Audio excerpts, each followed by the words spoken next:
Fallout Equestria, Project Horizons, Chapter 41. Paths. Biting off more than you can chew is just what I'm afraid of.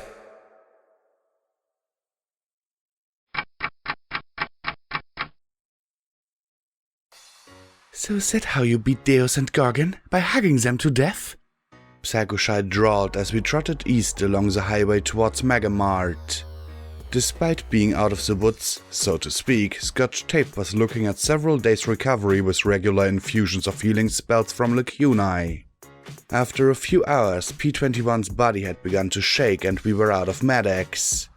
We'd left him behind at the medical center, enjoying my selection of memory orbs in the Recollector while we got some more camps for him. At least, I hoped he was. It was hard to tell with him just lying there. The trip to Megamart would also be a good distraction while my hide knit back together. It felt like I had little bugs scrambling after my grafts, but the rule for recovery was, do not scratch. Something like that, I replied, looking over at the adolescent Rampage. There might have been heavy machinery and explosives involved too. It was early morning, so early that I could see steps of actual sunlight in the gaps between the mountains to the east. So, where did you two go last night? Boo gave a little snort and yawn. She hadn't been happy about being awake at this hour, but I hadn't been able to convince her that she should stay with Glory. Up on the roof, Rampage said, looking at the yellow Pegasus as she clicked along on her power hoofs. Some pony needed a hug. You little strapped cunt! Psycho-Shy snapped and dove at her, streaking past my nose. My magic wasn't nearly strong enough to stop a speeding Pegasus, but that's what fingers were for. She jerked to a halt, going yeep as I slid a few feet. Then she looked back at me and bucked my hand away before pointing an accusing hoof at Rampage. You said you wouldn't tell! I retracted my fingers as she glowered at my friend. Rampage blinked. Did I? I don't remember that. That must have been one of my crazies making that promise. She looked up at the skeptical mare. Really? I don't remember it. Complete blank. She swished her tail as she looked at me. Anyway, we were talking about her future. What future? Psycho-Shy muttered. The early morning air was oddly hot and still. It made me feel as if the skies were holding their breath. It felt like rain, but the road east was nearly dry and the skies pressed down upon us as we walked. For once, I wanted the rain to fall. My mane crept of its own accord, giving the sensation of something bad happening. Yeah, that was it, Rampage said as she rolled her eyes. You're tired of being a Reaper? I asked in surprise. Rampage screwed up her face. Reaper is sort of a dead-end career. Don't get me wrong, nice perks, arena housing. Sacks are usually easy to come by whenever you need more hoofs. But really, it's not exactly satisfying work, she said as we trotted along. Really, it's just Big Daddy making sure he's got the best fighters at his beck and call and keeping the pace between the gangs. I mean, how many cage matches can a girl do before she's bored with it? So we generally find other ways to pass the time. Deus found new and clever means of buggery. Gorgon trained red roaches to wrestle. And what did... I began before I saw Psycho-Shy's glower. Ah, Sanguine. Yeah, him, helping him. Everything, she said as she looked away. Well, that sounds like a problem. Have you thought of being a Zodiac? You could get one of those cutie decal things and beat up bad ponies, I suggested with a smile. I beat up ponies right now. Besides, Big Daddy frowns on moonlighting with them. He's never forgiven Bulldozer for leaving us to become Taurus. Psycho-Shy said irritably, and I glanced over my shoulder at the rifle slung across my backs. But then, he was a Highlander and they've always been a bit funny.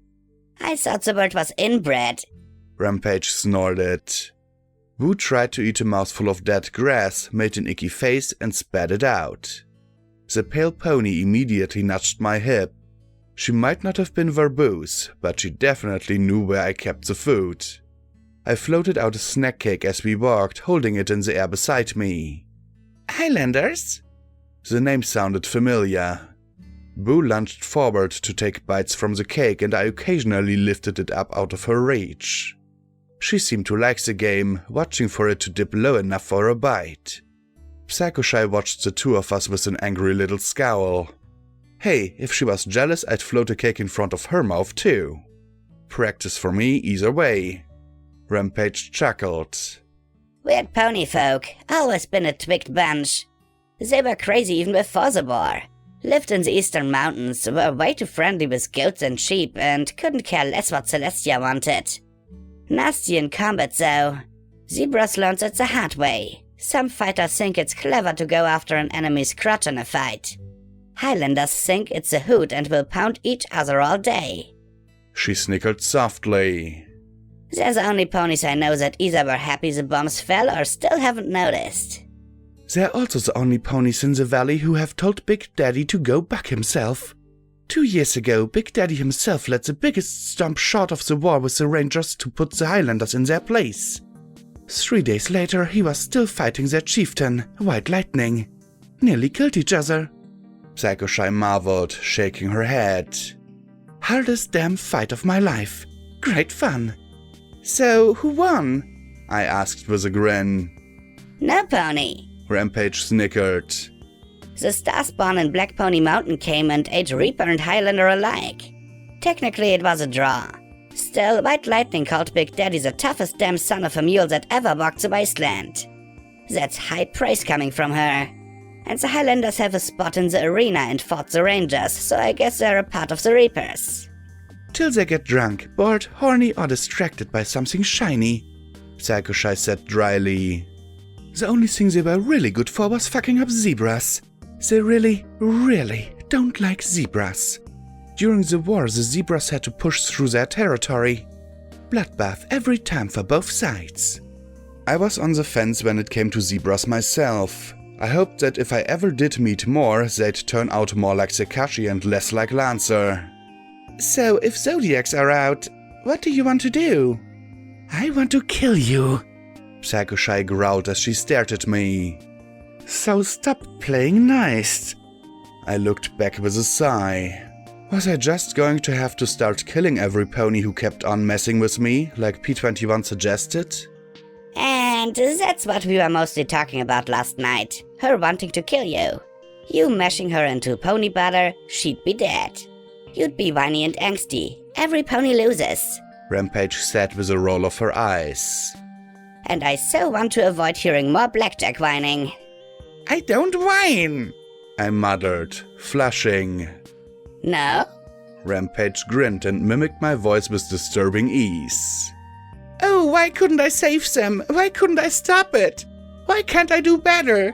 Why can't I be the saint pony of the wasteland? Why can't we all just get along? Why do I keep getting my ass blown off? Why? She moaned. I don't sound like that, I pouted. Why did every pony give me flack about trying to do better? I could take her, Fluttershy muttered. Yeah, that's what Deo thought. You think you could beat him? Rampage grinned up at the yellow Pegasus. She didn't beat Deus. She just got some other pony to do it, Psycho-Shy said with a sharp glare. I just sighed again. I was trying to be kind, particularly after everything she'd been through, and this was the thanks I got? Exactly. That's just my point. In a one-on-one fight with no pony in sight, sure. Maybe if you took her by surprise from behind. But she's a cybernetic unicorn, Psycho-Shy. You're a pissy Pegasus pony with daddy issues. I think she has you outclassed. And even if she didn't, she has at least a dozen ponies willing to throw themselves in harm's way to protect her because she's so gosh darn goody-goody. The strapped young mare drawled sarcastically. Then she laughed. That's the thing you and Sanguine and other ponies keep missing. Blackjack is a good pony. She fucks up, sure, but she's good. She wants to help. She wants to give folks a second chance. Heck, she's giving you a second chance right now, and some folks respect that. If she's so good, then why do I hate her so much? The Pegasus growled. She killed my father. You heard it. Sanguine wasn't your father. Not really. He might have raised you. He might have even cared about you, but you weren't his family. His family was 3 ponies in stasis and a memory of a life that was over. If he'd survived, I'd have given him a day before one of his family died and 3 before his wife took his kids and ran for it. Rampage said, looking up at the suddenly stricken pony. But we're just rehashing what we said last night, Psycho. Look, Psycho Shy, I'm sorry I've hurt you. If things had been different, I would have found a better way, I said. She sniffed. Shut up! I hate you! You hear me? I hate you, and someday I'm going to kill you! She screamed, then streaked away down the road in a gust so strong that it nearly knocked me from my hoofs. And to think her mom wasn't much of a flyer, Rampage said, then sighed. She'll be back. How do you know? I asked with surprise and a small frown.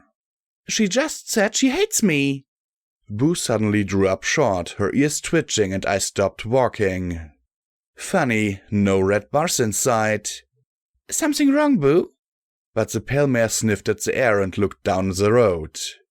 Well, she'll either be back to kill you, or she'll be back because you're the closest thing she's got to a role model now, Rampage said with another sigh.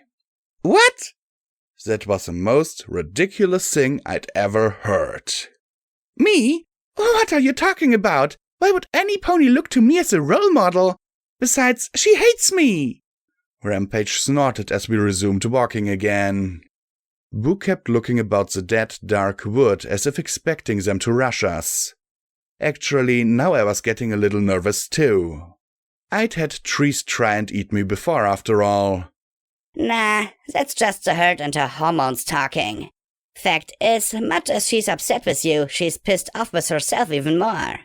She feels used and duped and a little bit betrayed.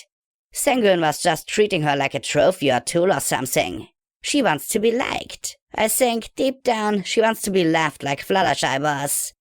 'Cause she's also crazy, so watch out that you don't push a button that makes her take your head off and turn it into a hat. I thought you said I had her outclassed? I asked with a smirk.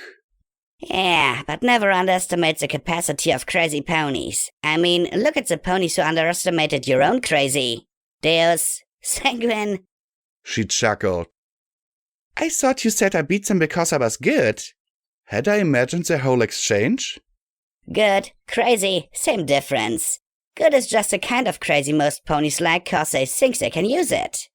Then you do something good they'd much rather you hadn't, and suddenly you're crazy. Rampage looked in the direction Psycho-Shy had gone. Me, I'll take good crazy over evil bloody crazy any day.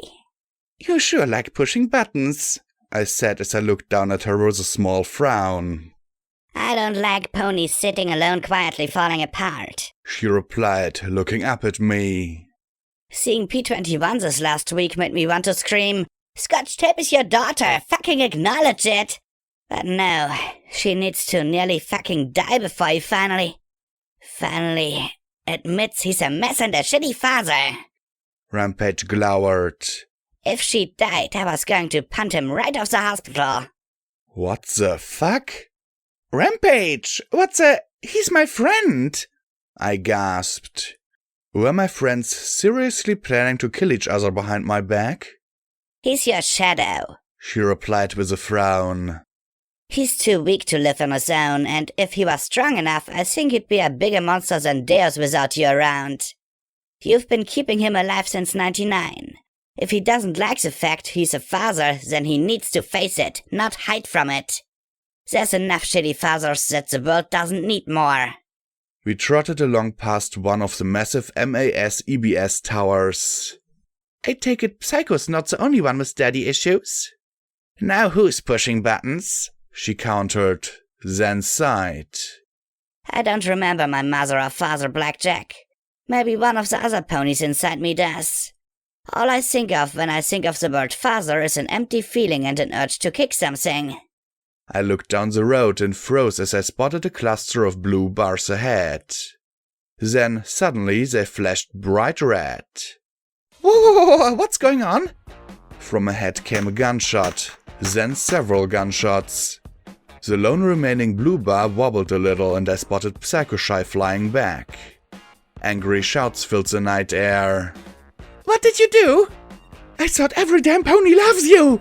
She yelled, looking at a bloody bullet wound in her rear left leg. You have kept up with just how many ponies have tried to kill me, haven't you? I pulled off the gauze around my neck and shoulders with my horn and wrapped it around her bleeding leg. I had no clue how sanitary it was, but none of us had healing potions and I didn't want her to leave a bloody trail. What did you say to them? I said, make way for the mighty security pony, and they freaked out. I saw the pinprick torches and flashlights in the distance. If you're so good, why does every pony want to shoot you? You tell me, I asked, looking around. Iron Shot R&D was north of here. Or the weather station? On the other hoof there was a red tunnel in the MAS-EBS buildings. At least I'd gone right by a door marked with the tower's name in my madcap dash. If the worst came to the worst... The tower, hurry! I said as we raced off the road to the south. Funny, last time I'd been here I hadn't appreciated just how big it was on top of its hill. Psychoshy flew sideways in front of me. Why are we running? I mean, even 4-1 we should be able to mop the floor with them. We can even make a game of it. Because I don't kill ponies if I can help it, I replied as I looked around for the door. Now, getting in might be a catch without P21 to work his magic. I saw the lights milling about in indecision. I didn't want to wait to find out which way they were going. They were close enough for EFS. They're trying to kill you, Blackjack. Doesn't that sort of give you carte blanche to tap dance on their heads? Psychoshy said in the tones of trying to explain the obvious to an idiot. We reached the landing where weeks ago I'd smashed off Rose's horn trying to free some slaves, one of whom had later raped her. Really, if I could go back to when I left the stable and tell my old self about the things I'd done, I don't think I would believe it. The broadcast tower loomed overhead, disappearing into the night gloom. I don't care. I don't want to kill ponies if I can help it. No good comes from dead ponies. That includes you, I said sharply, finding the door in the terminal beside it. Okay, terminals. Terminals. What were some of P21's tricks for terminals? Terminals 101. Oh, poop. I looked at the screen and its selection of 12 possible passwords, all 10 characters long, gritted my teeth, closed my eyes and stretched out my hoof. I tapped a key, exploding terminal in Blackjack's face. There was a beep and I peeked at it. Access granted. Huh, that was easy. I glanced at Psychoshy and Rampage watching me, the former with near pity and the latter with disappointment. Is she always such a spaz with terminals? Asked the Pegasus. You should see her with elevators, Rampage replied as the door clicked open and the pair entered. You know, given the past months, I think I'm a little bit justified in my paranoia, I said after them. I slipped in, made sure Boo was inside with me and pulled the door closed, muttering, I'm not a spaz. I knelt and held Boo's shoulders. I'm not a spaz, am I, Boo? The pale pony gave a carroty-filling scented belch and then smiled at me. I'll take that as a no, I said with a grin as I rubbed her ears.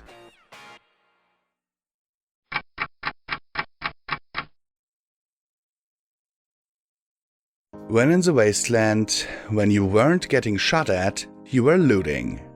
Once we got past the whole Reapers don't pay attitude, even Psychoshy got in on the act, and I found a pair of utility coveralls that would make do for minor protection and had even more pockets than my saddlebags offered.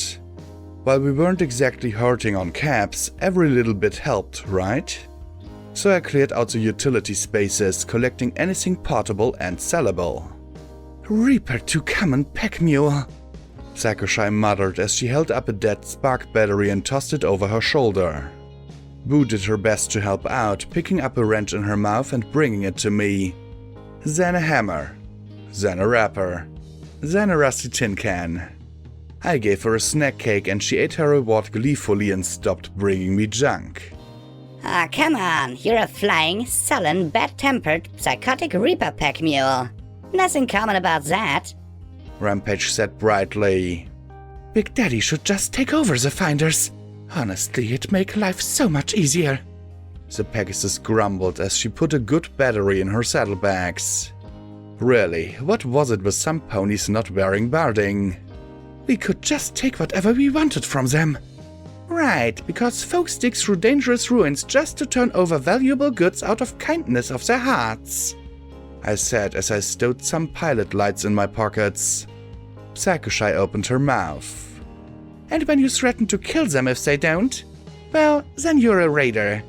That makes you a bad pony, and that's bad. Sakushai closed her mouth with a sour frown. Would still be a lot simpler, she muttered. You have to understand that Blackjack wasn't in a gang, Psycho. She had her own weird, twisted upbringing in a stable where they beat males and did whatever their boss said.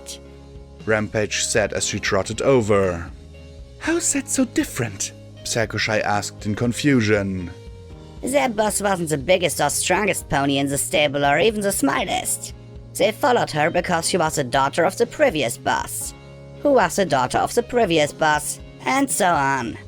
Even though she was nuttier than you. Rampage said and I huffed, my ears burning. Really, it hadn't been that bad. Okay, maybe it had. But still, it was better than just taking whatever you wanted. Are you serious? That's crazy! Sakushai said, then pointed her hoof at me. You're crazy! You seriously let her tell you what to do because her mother was boss and her grandmother was boss? None of you were looking around going, maybe we should stomp this cunt and put someone who has a clue in charge, or something? We tried it once and almost killed every pony. Even then, we were getting around to try it again. I replied defensively, turning on her. It's just, in the stable we were told that everything outside was deaf. We had to play our roles and do what we were told. We shared almost anything, because the consequence of fighting was that we might break the stable. We couldn't do that. The stable was our whole world, and we knew that if something broke or went wrong, then every pony was dead.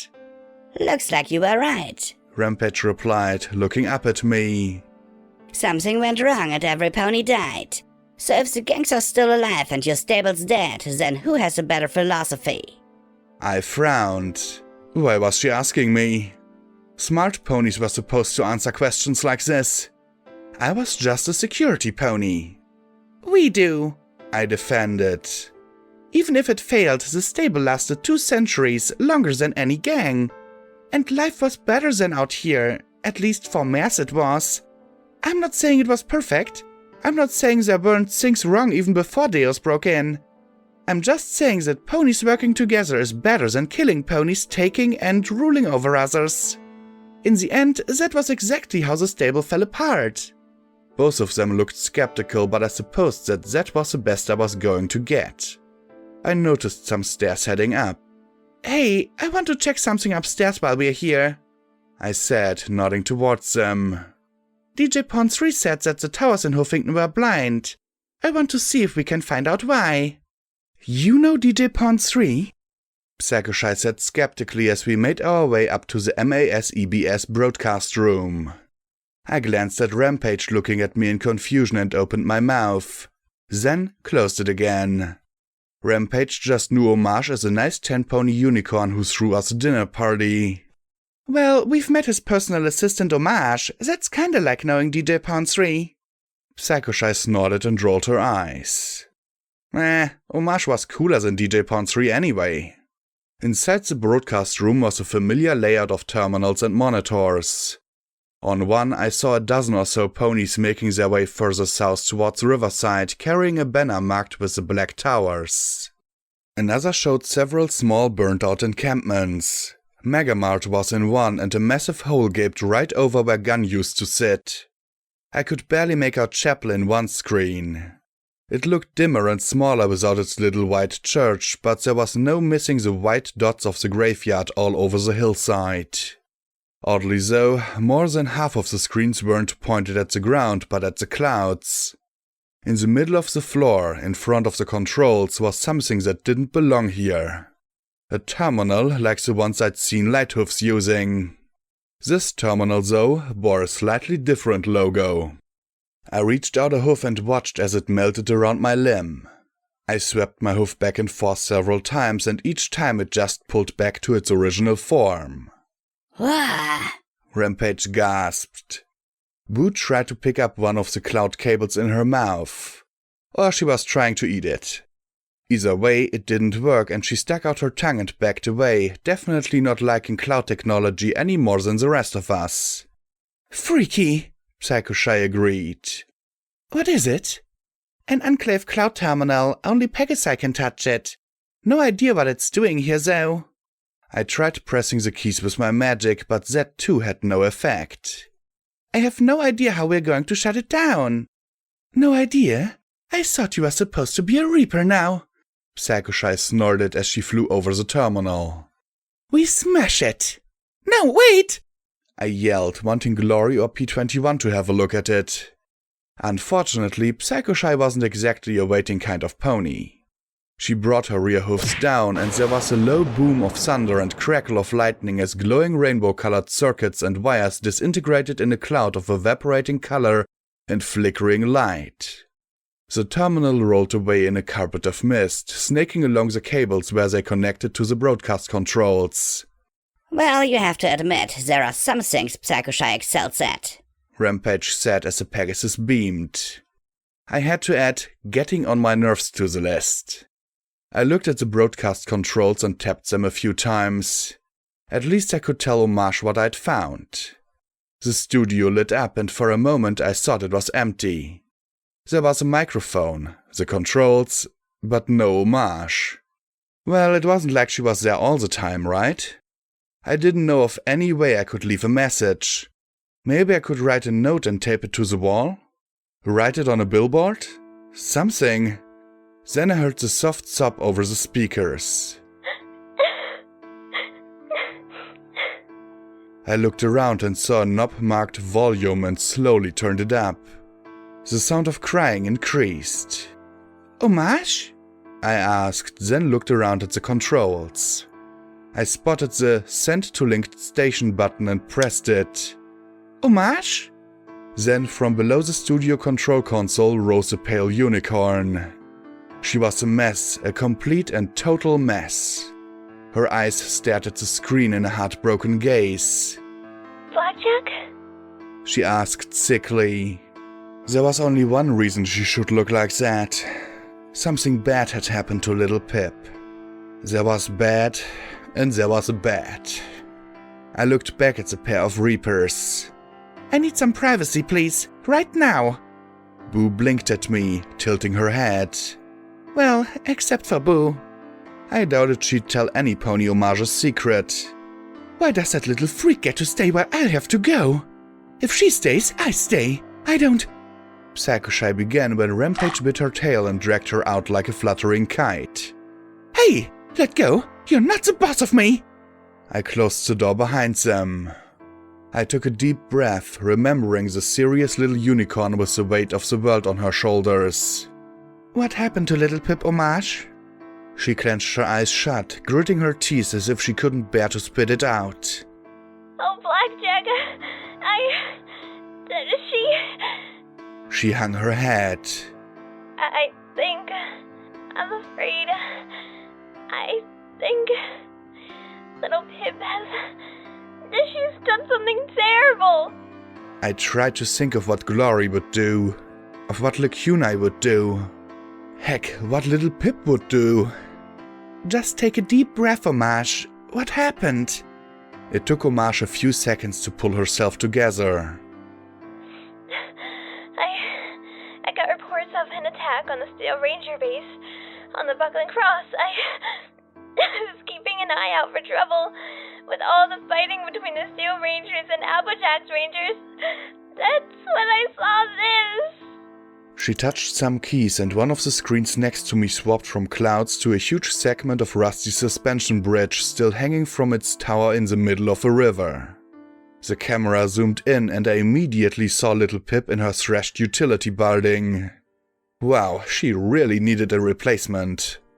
There was Calamity and Velvet. I thought I saw another, but I couldn't be sure from this distance. There were a number of ponies pointing a lot of firepower at her. Then, suddenly, every pony was shooting. The Rangers had clear numbers on their side, but in 5 minutes they were decimated. 2 actually leapt into the water to get away. I had no idea if or how long they'd survive after a fall like that. And just like that, the shooting was done. Little Pip had completely cleaned out the Steel Ranger base. I saw Calamity picking through one of the buildings as Little Pip sat there being comforted by Velvet Remedy. Okay, well, something must have happened. Some pony shot and Little Pip defended herself. She wouldn't just take over a ranger base like that without good reason, I said as I looked at Homage. Wouldn't she? The Steel Rangers attacked her home. They attacked Stable 29, where the Applejacks Rangers have been gathering. Maybe she thought they were the loyalists and were fair game. Homage said, sniffing as she rubbed her eyes. The only report I've gotten on that attack was a distress call they sent out, saying that Little Pip demanded a water talisman. Then it was shooting out and screaming. I'm trying to get some sort of... just something to explain what she did. There had to be a reason, Homage. She wouldn't just turn Reaper on ponies, even enemies. I hadn't seen a lot of power armor or the like in that fight. Had some pony pulled the trigger by accident, or had Little Pip decided to cut to the chase? I know. I'm looking for one. I'm looking so hard for one. Homage said, pulling herself together as she typed more keys. But as bad as that was, it was nothing. Nothing compared to this. The screen changed. The view slowly panned across a village, then zoomed in. There was a Sky Bandit parked beside some buildings. I could imagine Homage frowning in worry as she worked the controls and watched Little Pip from afar for trouble, or for some explanation for the attack. Who had shot first? Was Little Pip okay? There were 2 windows in the quick care building the camera was focused on. I could see 2 older ponies and a younger mare around a table. It was hard to make out specifics past that. Then there was Little Pip in the window, facing the other 3. I hadn't known Little Pip long or well. She was a good pony. Serious but true to making the wasteland a better place. The Little Pip I saw now was not that mare. Fury was etched in every line of her face. She gazed at the 3 with a look of profound rage that made me watch in horror. The unicorn mare at the table tried to magically fling a knife at Little Pip. Then all 3 were smashed against the wall by the mare's incredible telekinesis. Dangling by the throat, the older stallion kicked over the table. There was a gun or something strapped to the bottom. The mare levitated the table, turned it towards the small unicorn, and fired. But she either missed or else Little Pip was at the point of not caring if she were shot or not.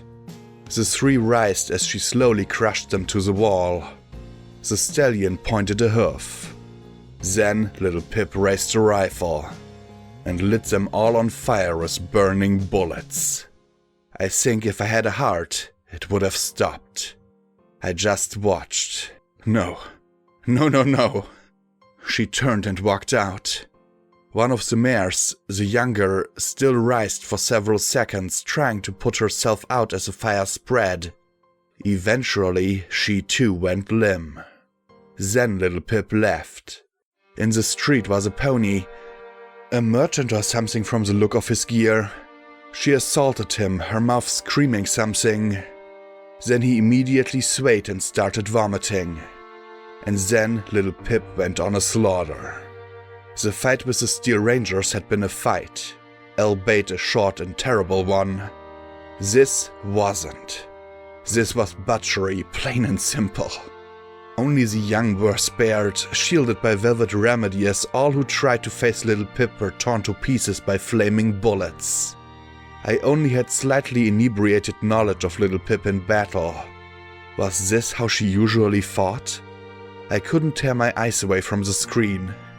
Finally, the image blacked out. I looked at the stricken Homage and wished there was a way to hack her through the screen. When? I asked when I regained the ability to speak. Just a few hours ago. She said with a sniff. I can't bear to look back again. Why would she do that? Why would any pony do that? I could think of a few reasons, but they all applied to ponies more like Psycho-Shy than Little Pip. I felt cold inside. Cold and still and dead. I don't know. I can't... Mind control? Blackmail? Maybe she was dragged out of her skull on Stampede? Something had to have made her do that. I couldn't shake the image of her crushing those ponies to the wall. They'd been helpless. Utterly helpless. And she'd burnt them. I don't think I want to know. I can't tell people what she just did. I just can't. Homage said as she shook her head. I don't want to know the truth. I don't want to imagine a chance that she killed every pony. It was just a village. It's been there forever, never bothering any pony. I couldn't blame her. Homage, you have to know. You have to find out, and you need to be the honest voice. Find out why she did this. There has to be a reason. You know that. Find it. And make sure every pony else knows too. It would be better than sitting there getting twisted up in knots. Homage rubbed her eyes as she stared at me. And what if I find out she is broken? You know what? I replied. For a moment she looked at me, stricken as a tear crawled down her cheek. Then she sniffed and nodded once. Tell the truth, no matter how bad it hurts. She answered, clenching her eyes shut and nodding her head. You're right. I need to make sure folks know, so they can take care if she has. I nodded and stared at her. And Homage, if you find out if she really has broken, I'll go find the stable dweller and together we'll bring her back to you and not let her go till this is made right again. Okay? I promise you that. For some reason she looked at me oddly, then broke into a sad smile and laughed softly. Good one, Blackjack. I think I needed that. She rubbed her eyes as I blinked at her. Huh? I'll take care of that in a bit. Need to make sure folks don't wonder why DJ Pone3's been crying his eyes out. She sniffed and looked at her controls. You got the Sebs 13 working? What happened? Then she looked more concerned as she looked at me. And what happened to your face? Long and ugly story. I'll share it with you some other time, I said as I looked away. Funny, mentioning the gauze suddenly tripled its itches factor. As for the tower, there was an Enclave terminal wired into the controls. I don't know what it was doing, I said as I glanced behind me. The featherhead I'm with smashed it to pieces. Enclave? She blinked in confusion, clearly glad to have something to focus on besides what Little Pip had done. The Pegasi? Why would they... She sighed and frowned, shaking her head. Too many mysteries. Welcome to Blackjackville, Homage, population 2. Still, I'll have to look into it. After I find out what happened in Arbu. I've lost contact with 4 more towers near the Everfree and 2 more in the southeast. All far from any pony who'd be interested in them. Who'd be interested in the towers? I asked with a frown. I don't know, red eye or just high-aiming scavengers, I suppose. Homage said, finally composed. She took a deep breath and gave a wan smile. Oh, okay. I have a broadcast to do. Oh! She blinked. Helping Hoof wanted me to tell you something about that wired-up ring you found. I straightened, leaning forward as she lifted a sheet of paper. He said there wasn't any change in the healing potions. I deflated a little. Until Mrs. Ivy had a heart attack. She was brought to the clinic, but he wasn't able to save her. Afterwards, though, he checked on the potions. He said there's a slight decrease in their potency. He also heard something. A note. Like a scream?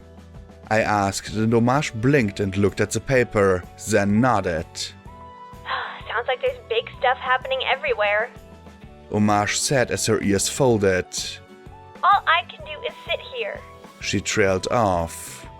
I knew that getting sucked onto the mattress look, and I was seeing it on the face of way too many good ponies.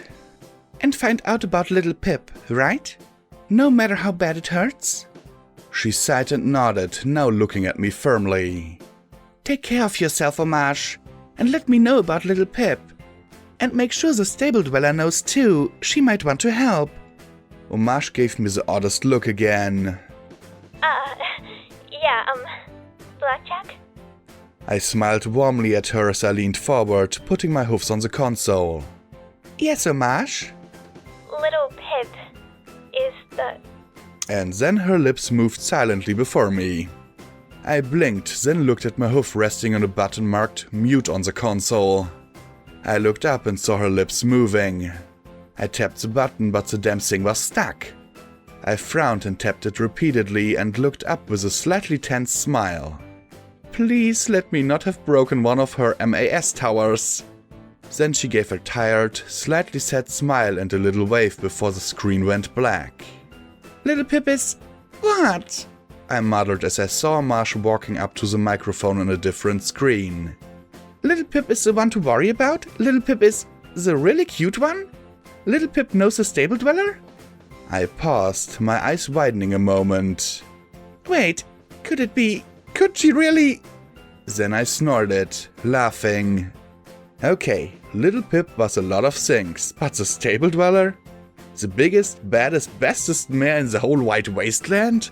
Come on, she was small. She blushed explosively and was reduced to baby talk if Homage nibbled on the tip of her ear. She couldn't possibly be the stable dweller. Badass? Yes, but not her. I fiddled with the button, trying to unstick it. I only caught the very end of the broadcast. Bringing you the truth, no matter how much it hurts. DJ Pawn 3 rasped out. I supposed I could have stopped her then and asked what she meant before she got cut off, but she had things to do, and so did I. You betcha, I said as I screwed up the side of my face and took the opportunity for a little clandestine scratching before going to find the Reaper duo. Since I was half a wasteland away from wherever little Pip was, I'd have to leave that up to her. I still had my own trials to face. Like shopping.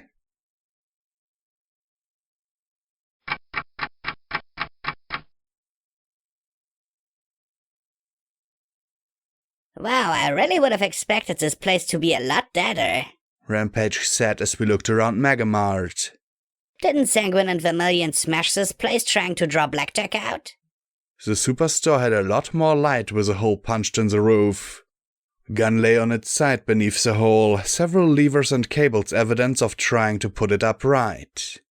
The vendors, however, were swamping with ponies buying and selling ammo, armor, and scrap metal, yelling and hawking their wares back and forth.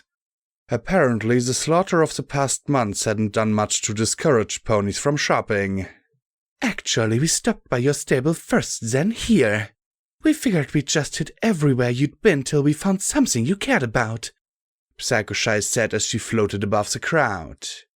Of course, the longer this took, the more pissy that Griffin became, and the more desperate Sanguine got.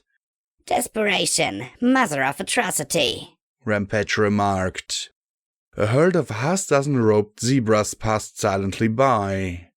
2 goats bleated counter-offers to a pony selling barrels of scrap metal. A posh society unicorn painstakingly accounted for every cap's worth of her produce, while her shabby servants made sure every pony stayed back. Vermilion and his boys took out the turrets and blew out the roof. Then they flew around and shot the place up for a few minutes, left and waited for you to come running. Boo was nearly grafted to my side. Clearly, crowds and her were not a good mix. I'd put another bag over her head and tied the straps to my barding. I may have gotten a few odd looks, but other ponies had more pressing issues. Really? I'm astonished they let you in here. Then a mottled green mare launched herself out of the crowd to tackle Psycho Shy. The Pegasus nimbly flipped backwards in the air, but the green mare clung to her tenaciously. Murderer! Bellowed Keystone. The shoppers in our immediate area backed away, but immediately there were bets being placed. 50 caps on Psycho. Rampage said and then nudged me. Hey, Blackjack, spot me 50 bottle caps. I didn't respond as I watched Psycho flip upside down and somehow slam the other mare back into the ground with a crash. Keystone still didn't let go though, and they rolled back and forth. The yellow Pegasus smashed the back of her head repeatedly into the Earth Pony's face. Keystone bit on Psycho Shy's ear, drawing blood as the Reaper thrashed. I was sure that any second Psycho Shy's ear was going to tear completely off.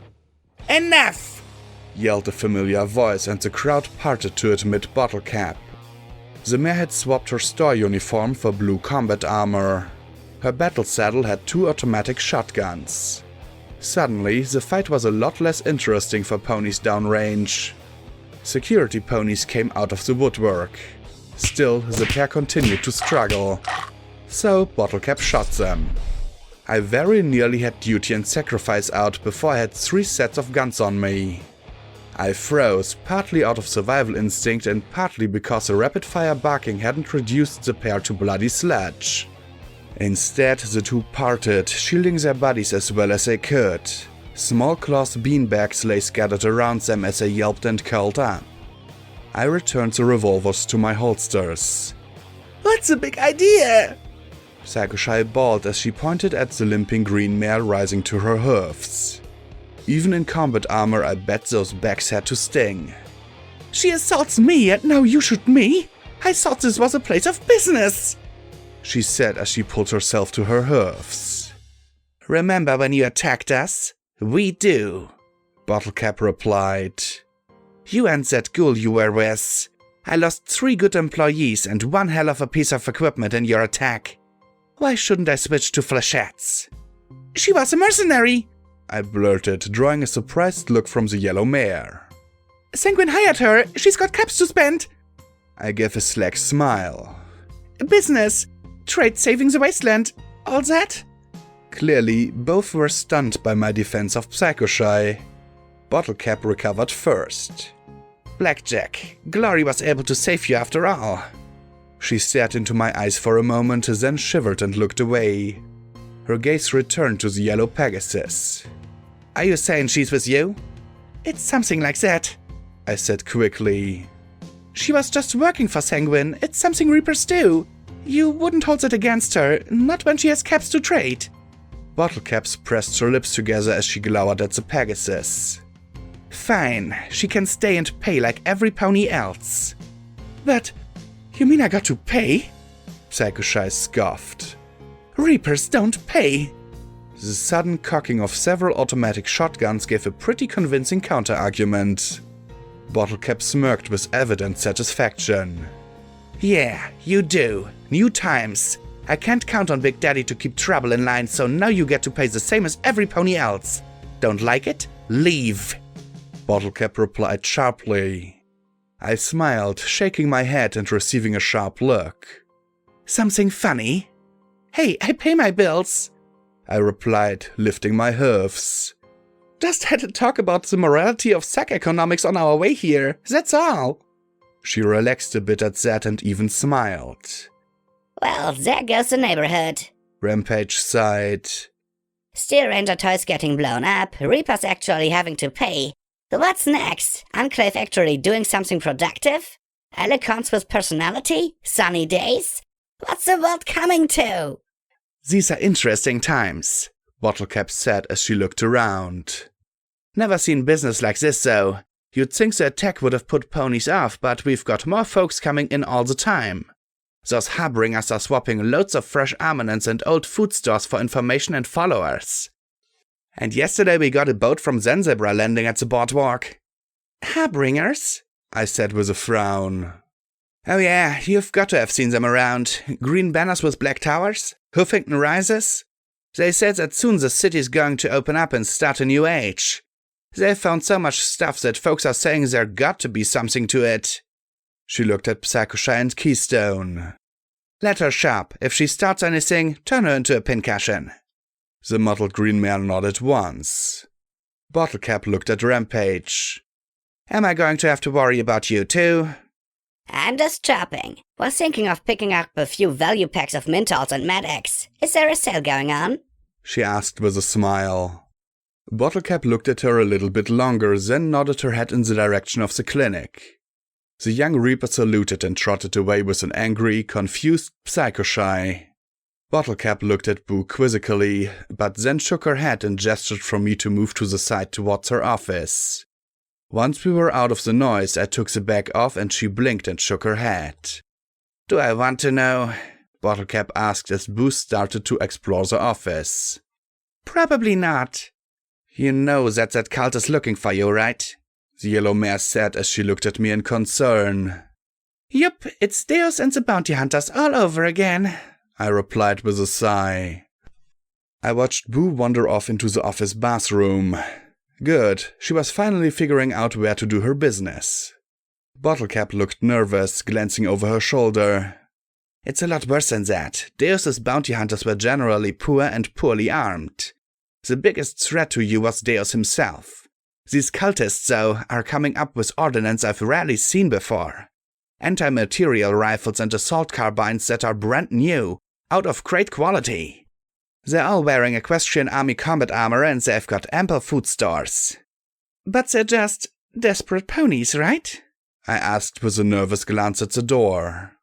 For now, but the more powerful they become, the better the quality of their fighters and the bigger a threat they are. It's hard to pass up free food and protection. They're even giving it away for information on you. Bottlecap sighed. They haven't actually gotten smart enough to verify the info. Yet. I mean, every pony knows they'll turn over ridiculous amounts of goods for a rumor you're out east or west or somewhere between. Bottlecap said before she chewed her lip. Or else they've got so much they can just throw it all away for the smallest rumor. Yikes. I sure didn't like that possibility. How many? Do they have a leader? Dozens, at least. They're following some pony called the Prophet. No clue who that actually is. They're all broken up into cells. They're absorbing a lot of the newcomers to the city. But there's a massive creepy vibe to them. Most of them give food and care, but others are really well armed and looking for you. They call themselves Seekers. They want your pip back big time. Doesn't matter, it doesn't work without a Ministry Mare's descendant. But I frowned. They weren't looking for one of those, so did that mean that they already had some pony related to the Ministry Mares? Bottlecap shrugged. Whatever, they want your pip back really bad. I'm glad you ditched it somewhere, she said as she looked at my hoof. I decided not to inform her that Glory had rewired it inside my leg.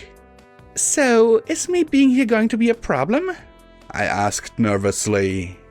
No, the Finders are absorbing a lot of these new ponies too. And while we may not be as good as these cultists at finding treasure, we are making quite a haul the last few weeks. Found some kind of bunker facility up north. Should be loaded with goodies, she said as she rubbed her hoofs together in glee. Bottlecap, that's my stable! I cried, wiping the glee off her face. I mean, really, did she honestly plan to loot my home? That was just... Besides, it's filled tight with poison gas and radar plague. And soon Steel Rangers as well. Oh, She rubbed the back of her neck awkwardly. Well, I guess I'll tell Digger's crew to move on to picking over the bunkers the Rangers left behind at Iron Mare. Funny, he didn't say it looked like a stable, but... I guess one bunker looks like another to a professional scavenger. She coughed, then sighed. Look, Blackjack, could I ask you a favor? I arched a brow. Sure, asking is always free. The Finders really need Paradise Mall back, she said as she looked at a city map on the wall. A big red circle had been drawn on the east side. You got the Eggheads, Scrapyard, Rocketown, Meat Locker and now even the Enclave out east, and we have zero presence there since Ursary lost them all to Red Eye's forces. Most of his troops are going back to the Everfree region, but there are some still holding onto the mall and Keeper really needs them beaten back. They're being commanded by a griffin named Vermilion. I've met him, I said absently, looking at the map as I rubbed my right temple. My head was running slipshod through memories of that night, my meeting with Ursary and where I needed to go next. Well, I'll think about it. I have no problem helping the finders so long as you ban that whole slavery thing. My eyes danced over the east side of the map, drawn more and more to one section. Why was it so hard to focus? My eyes finally locked on a green X north of Paradise marked Meat Locker. It was drawn over a square labeled Huffington General Hospital. And just north of that, Hightower Jail. What do you know about this place? Hightower used to be a prison before the bombs fell. Don't let the name fool you, it's not a little jail, but a serious high-security prison. Today it's a huge feral ghoul nest. A balefire missile fell on it, but malfunctioned. Instead of leveling the place, it just irradiated it. Or heck, maybe that's what it was supposed to do. All the prisoners died slow. Most of the sane ghouls set up shop to the south in Meat Locker, the old hospital before the Fluttershy Clinic was built in the reconstruction. You get a few ghouls that try to scavenge there, but... She shrugged. Probably don't last too long, I replied. Well, I just have to get flown on top and then I'll be on my way. There's got to be a way in from above, right? I said with a grin. One she didn't share. I groaned, folded my forelegs on the desk and buried my face in them. What? What is it? Mutant cyber attack dogs? Ghoul ninja guards? Spectral gangsters? Well, the prison's been on lockdown for 2 centuries. There's beam turrets all over the roof and walls to prevent jailbreaks, plus sentry robots. They've got some sort of repair talisman thingy, so even if you disable them, they'll just fix themselves. It's the other reason why no pony scavengers there. You'd have to break in and lift the lockdown to get anywhere. I looked at her for one long moment as my eyelids started to twitch before I waved my hoof at her as if I could just ward away what she just told me. No! I just broke into one death trap! There were killer trees and magic blue death weeds. It had flesh-stripping poison gas and mutating gunk, and there was a robot. A giant killer robot with this rainbow beam cannon and this grenade launcher that tossed exploding death at me. No, I just want to fly to the top, get inside and take it easy. She stared at me a moment, then gave a wan smile. Your life is so much more interesting than mine, Blackjack. Yeah, a life. And I'd like to keep it. I've lost one already. Are you honestly telling me I have to break into another place where everything is trying to kill me? No, I refuse, I protest! There's no way I can be expected to do this twice. No, wait, 3 times if I count the tunnels. 4 if I count 99. I groaned as I paced back and forth. Goddesses, what is it going to be this time? Am I going to lose the other half of me? Become Blackjack the Robo-Pony? Securitron? Am I going to become a cyber ghoul unicorn reaper? What the fuck? I cried as I threw my hoofs in the air. And my friends, I almost lost Scotch tapes the last time. And Glory turned into Rainbow Dash. Rainbow Dash! I said as I pointed at her. Rainbow Dash? She asked flatly as if wondering whether I'd completely lost it. It was fair to say I was rather close to listening to the dealer tossing EC-1101 into the river and trotting out west to help Little Pip or the stable dweller. Then we heard a wet gulping noise and both turned to see Boo with her head in the toilet bowl. Slowly we looked back at each other and I felt myself going red. What? I asked, gesturing at the pale pony with a hoof. How else is she supposed to get a drink? I should probably get back to the floor. I just wanted to warn you, good luck. Bottlecap said with a forced smile, then turned and trotted rapidly from the office. I groaned and buried my face in my crossed hoofs on the desk. Again, I was going to have to break into an armored building of death. Again. Just to find out where EC-1101 was supposed to go. Boo trotted over and gave my uncovered cheek a toilet bowl fresh nuzzle. I sighed and muttered, "Thanks, Boo. Thanks a lot." And then I got to thinking of what I'd need.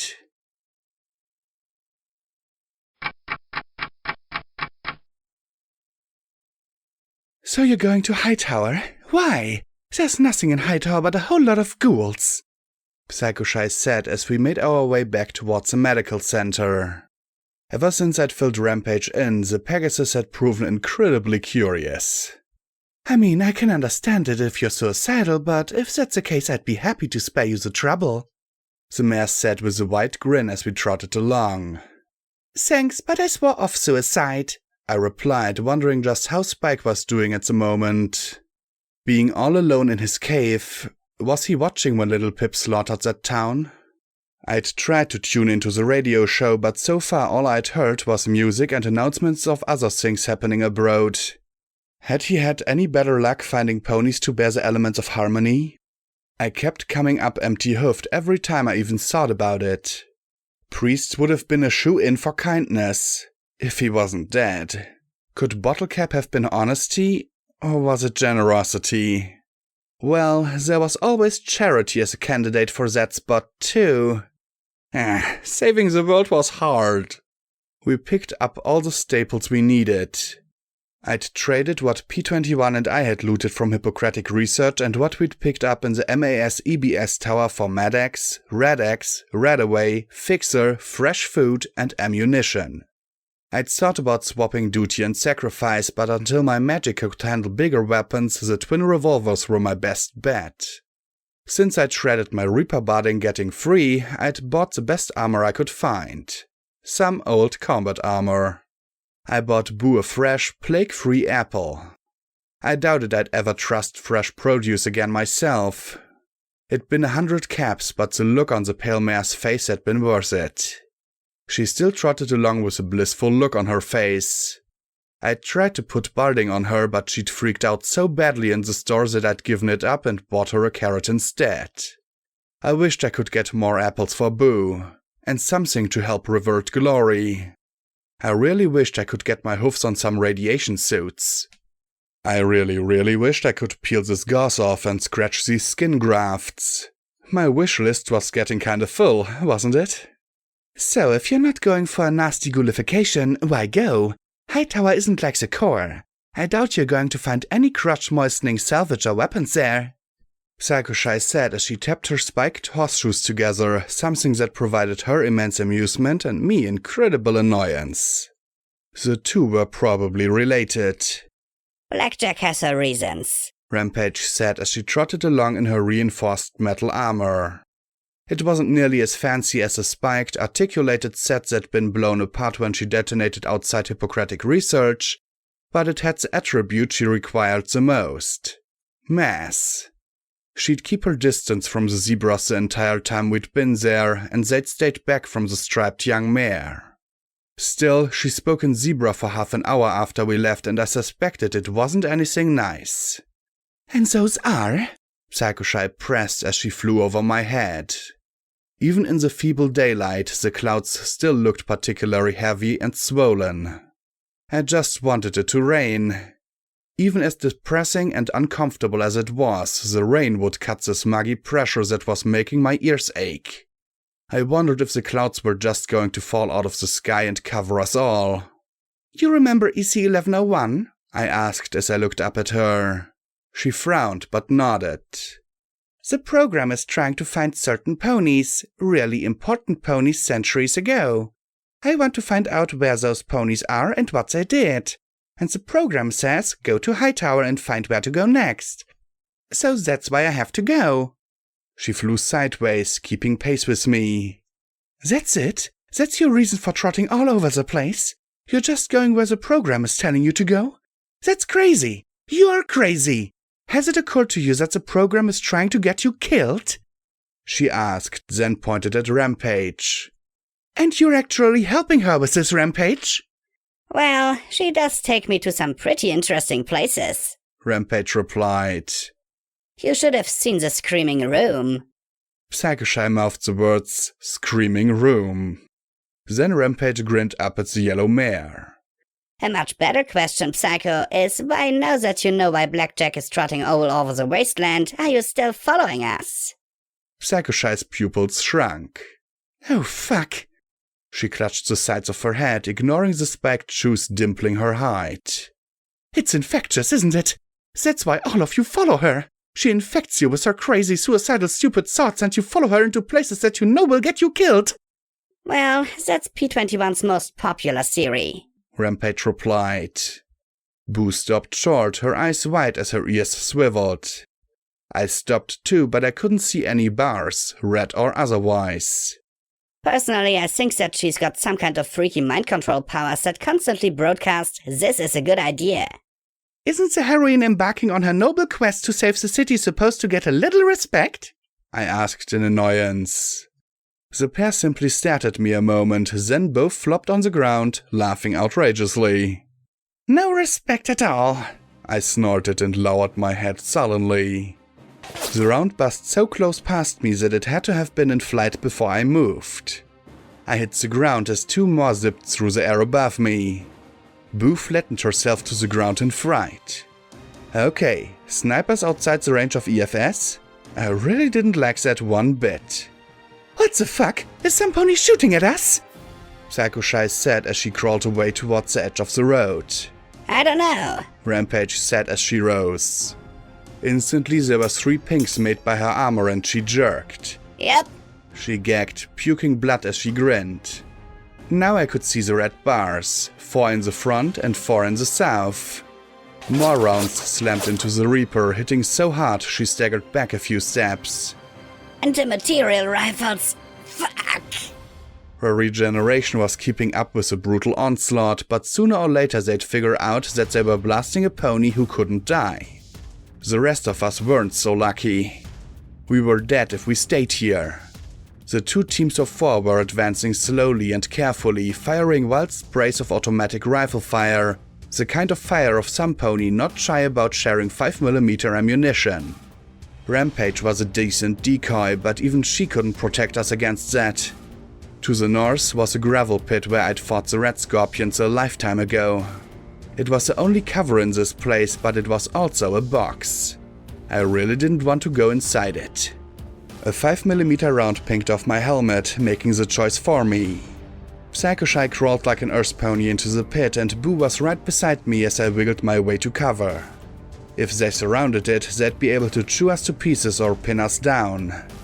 I looked at the crushers, belts, steam shovels and heaps of gravel. Not a lot of protection. The north and west sides were almost sheer and the east side was sheer and occupied by a giant muddy pit. I could see the red scorpion hole in the north face, but that would be a spot for a last stand. Rampage trotted down after us with a half-dozen holes punched through her armor. The strapped young mare spit out a huge bullet. Definitely a 50 caliber anti-material round. Psycho Shy took one look at her and shuddered. I swallowed. We didn't have very long. Okay, here's what we need to do. They're after me. I'll put Boo somewhere safe and take cover in the cabin of the steam shovel and make sure they see me. Rampage, you take care of the ponies with the carbines. Psycho Shy, you take care of the ponies with the AM rifles. They put holes in my brand new used armor. Rampage said, making a face. And I think I've got one of those bullets lodged in my spleen, so I'm in a real bad mood now. She looked at me, pulled out a strapped injector from her bags and slammed it in her foreleg. Ah, ragey goodness. And then she ran off with a laugh. You expect me to fight ponies armed with guns that shoot that? Psycho Shy asked, pointing at the glistening bullets that the Rampage had spat in through the dirt. No, I expect you to wait till they're about to snipe my head and then attack them from behind. I replied flatly as I started for the steam shovel. I needed someplace for Boo that would be safe. I looked at the metal scoop and carefully lifted her into it. Stay, Boo, stay. The pale mare blinked at me and I gently pushed her back down out of sight. Oh, well, that's different, Psycho Shy said and then gave a nasty grin. What if I just let them take the shot? I looked at her. Are you telling me you are going to let some pony else kill me while you just hover there?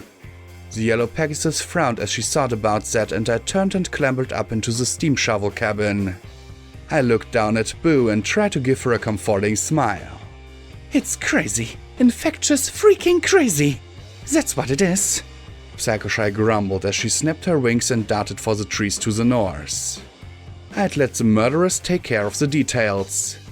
I pulled out Duty and Sacrifice, telekinetically loaded them and got ready. I had a few advantages.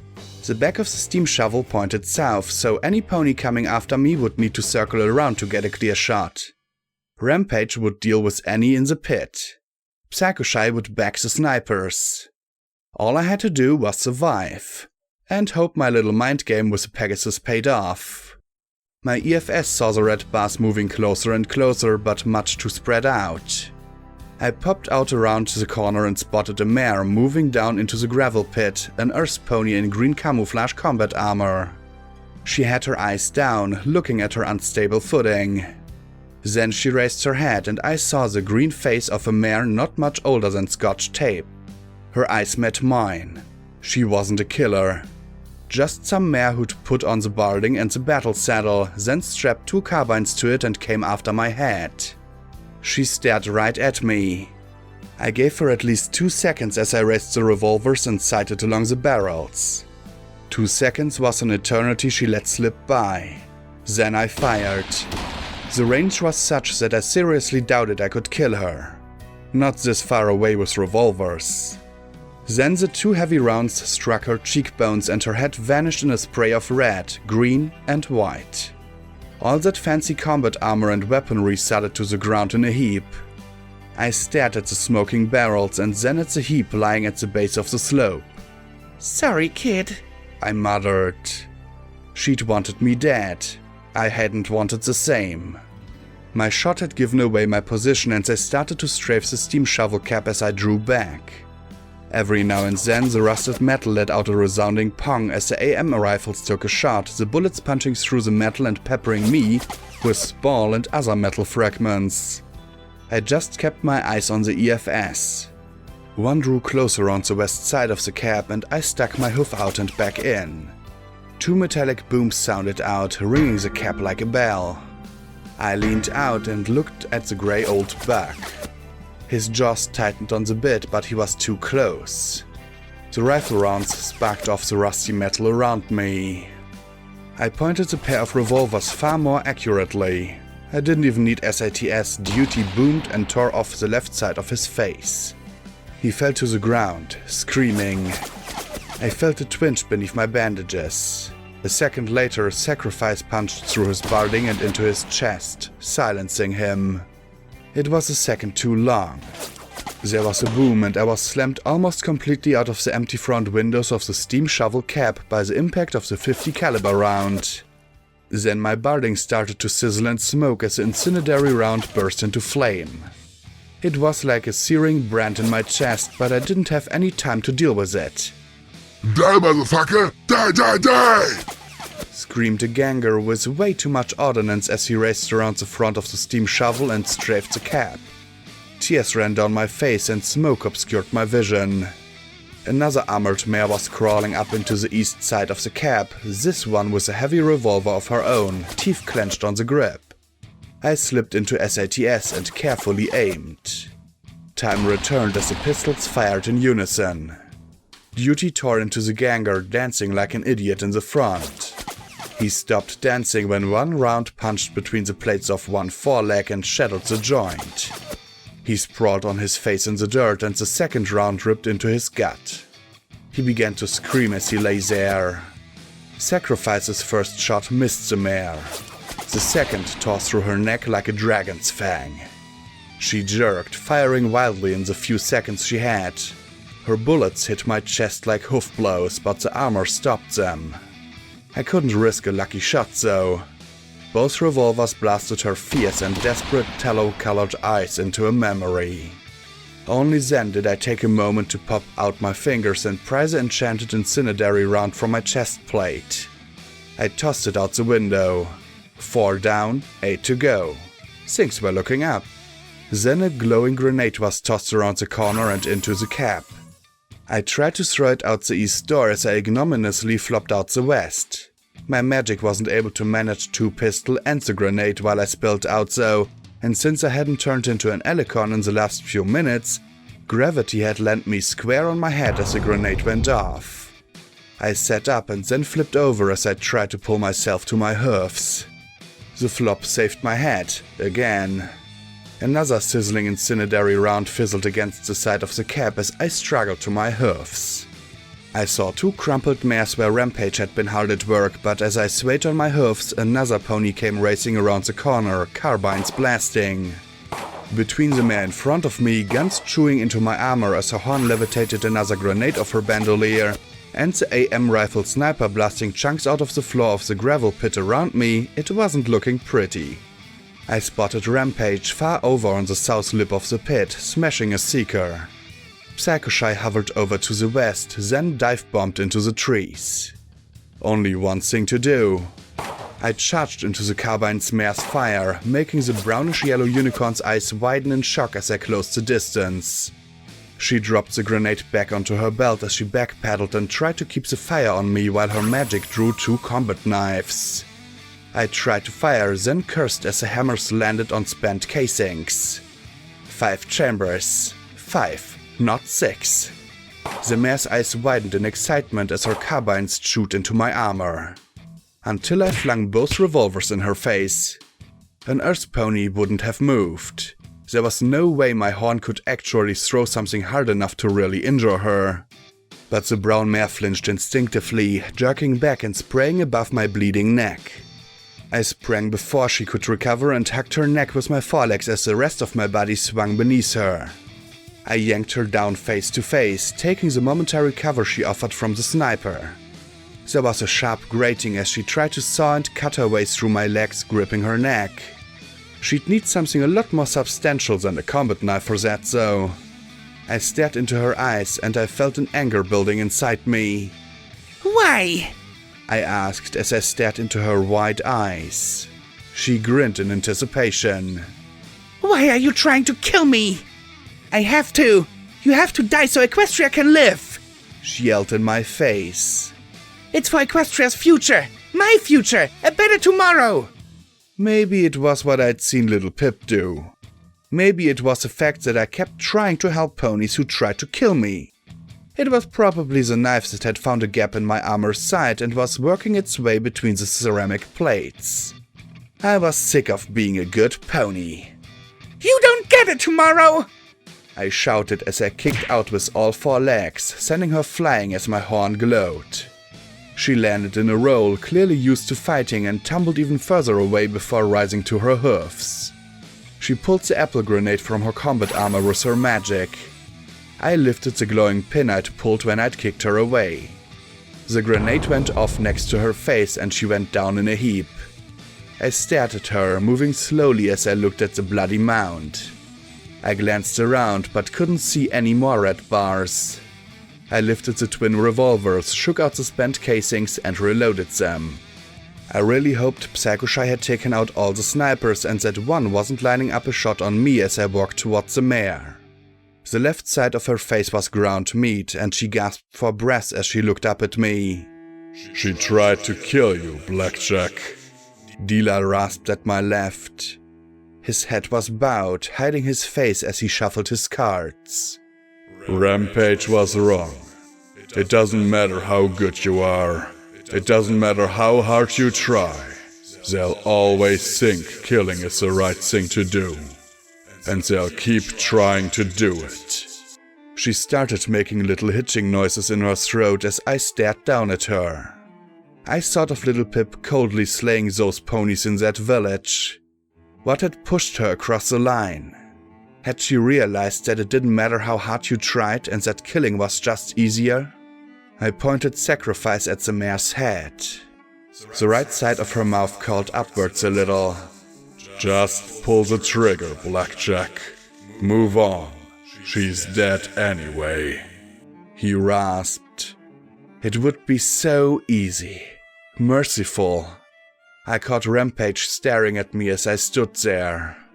Be kind. Death would be a kindness. Do better. The hoof would be better without her. Platitudes couldn't help me anymore. Spare her and she'd just try and kill me again. Stop trying. Stop pretending to be security. I couldn't save ponies. Not really. I couldn't do anything except give her an end to her pain. You take the hard road, no matter how damn much it hurts. Every single time I think you're going to do what's wrong and easy, you surprise me. I dropped Sacrifice back into my holster and knelt beside the gasping mare. Fortunately, I had an obscene amount of camps on me and jabbed her immediately with some Med-X. Then I lifted a vial of Bonesaw's own personal healing potion to her lips. Drink, come on, drink, I said, holding her head in my hoofs as I dribbled the fresh healing potion into her lips. Finally, she swallowed once and coughed. Why? She asked in a raspy whisper as blood flowed thick and red from her nostrils. Why save me? Shut up and drink, I said sharply. But she wasn't. She just coughed it up. Her eye kept following me though. Drink so you have it tomorrow, damn it! I can at least give you a chance! The potion dribbled onto the dirt. At least tell me your name! I yelled. Slowly, her eye relaxed. The tiny curl in the corner of her mouth remained. My generous second chance lasted all of 10 seconds. My horn dropped the vial, the rest of the purple potion trickling into the dirt. My chest burned, the gunshot wounds throbbed, and my EFS was flashing all kinds of warnings and information that didn't mean anything to me as I slowly lay her down again. Psycho-Shy landed next to Rampage, staring at me in confusion. Is she, upset? I mean, she was trying to kill her. I saw her expression turn almost to one of horror. That's crazy. Really crazy. Blackjack's complicated. The strapped pony replied. Boo wiggled out of the scoop and trotted over to join us. She sat, blinking in confusion as she looked at me. I sniffed and turned the unicorn's head so her mutilated face was hidden. I just like second chances. You screw up, make it good. Do it right. Do better. I made sure her eye was closed. If I pretended really hard, I could almost make myself believe she was simply asleep. Someday, I hope I figure out how to do it myself.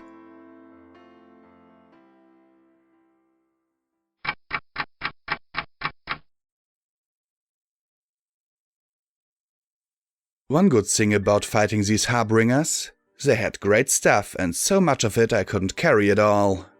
While the weapons were new, they'd been badly mistreated. I found one carbine that looked like some pony had used it to mix up soup. I repaired my armor as well as I could. Even I could swap out damaged plates. When I was finished, I had one anti-material rifle slung across my back, a couple apple grenades and a second suit of combat armor. The food I kept. Maybe Glory could test it for mind control drugs. The rest was stashed in the cap of the steam shovel. Then, much to the complete bafflement of Psycho-Shy, I gathered up the bodies of the ponies I'd killed and put them into the hole of the red scorpions I'd used as a nest. The brown mare I'd tried to save was put in last. She had a slice of bread for a cutie mark. What had her name been? Had she been a ganger? A reaper? Had she lived in a village I'd failed to save? Had she come from some distant place lured by the promise of a better tomorrow? Family? Friends? Children? She'd known how to fight. She'd been better with her battle saddle than I was with mine. She'd tried to kill me. I'd killed her. That wasn't my fault, but damn how I wish there'd been some better way. After laying her on top, I backed away and floated 2 grenades over the rock face. When they were wedged in place, I flicked away the tabs and ran. The 2 exploded, and a moment later a chunk of the face tumbled into the hole. I looked on as the dust swirled and stilled. There was no sign at all that anything lay beneath the rubble. The 4 watched, Boo in confusion, Rampage in concern, and Psycho-Shy in weariness. And the dealer? His pale eyes held nothing but pity. Come on, let's go. P21's waiting, I said as I turned and headed for the slope to the south. The grey and yellow rocks lay behind me, now still as the bodies they interred. 1,000 years from now, maybe they'd be unearthed. Hopefully, in a better tomorrow.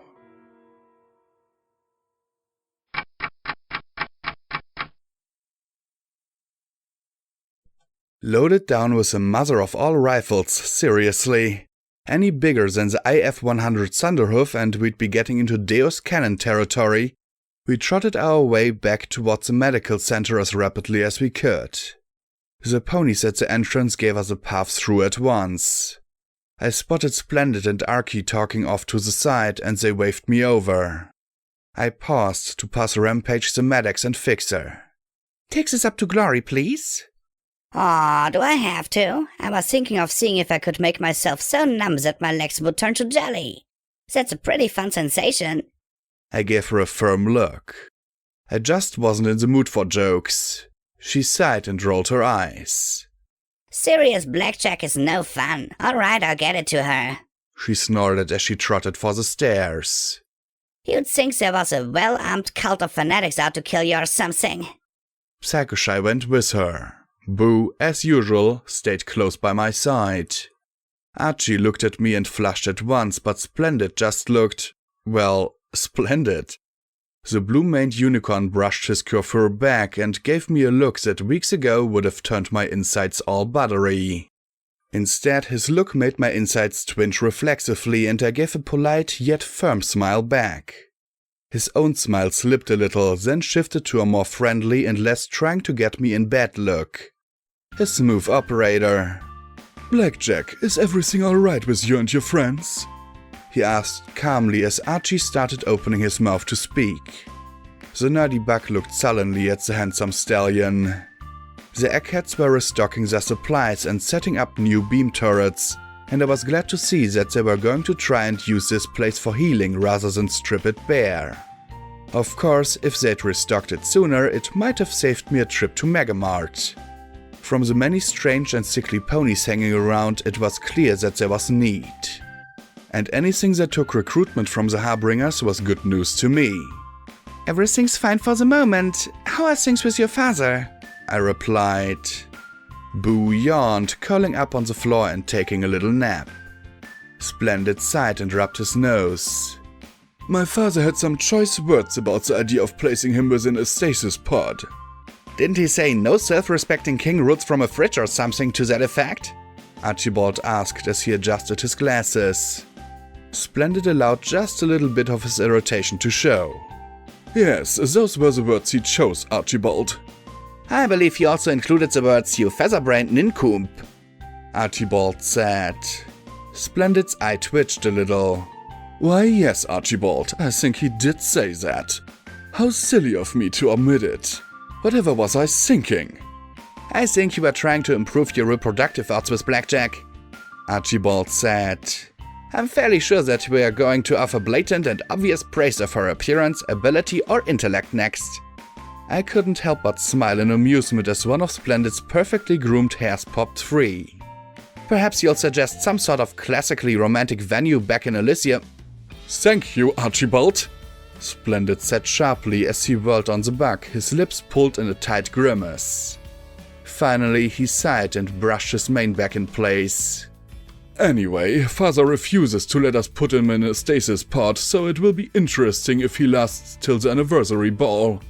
If he'd just pick a successor, the prince murmured with a frown. There's a 92% chance he would be assassinated by his successor within 24 hours of the announcement, Archibald replied as he pulled a frame with beads on it out of... Wait, where had that come from? He rapidly slid the beads back and forth on the frame. So I estimate only a 3% chance that he would make any such announcement in the near future. In other words, King Awesome wasn't King Stupid. Well, I'm glad to see that you ponies are trying to make something out of this place, I said as I looked towards the emergency room and the ponies receiving treatment. Splendid sighed. Yes, well, while I'd hoped to use the technology here to help the society having an outpost here in the north is useful. And of course, there's offering help to ponies who need it. Archibald nodded. And this facility will someday be vital if the Collegiate is ever able to produce steel pony implants in sufficient quantity. If we can, then both the Collegiate and the Society will profit from sales. The surgical robot is likewise quite priceless. He put the strange little beaded frame back. Wait, where had he put it? Was this some kind of freaky egghead magic or something? I sighed and gave a little smile at the pair. Well, we're done here. I'll make sure every pony cleans up before we go. And by the way, thanks for taking care of the bodies. Splendid flushed a little as he said, Well, it was the right thing to do. Archibald frowned up at the handsome stallion. I thought you said it was because they were starting to stink. Splendid smiled at me, and then that stray blue lock popped free again.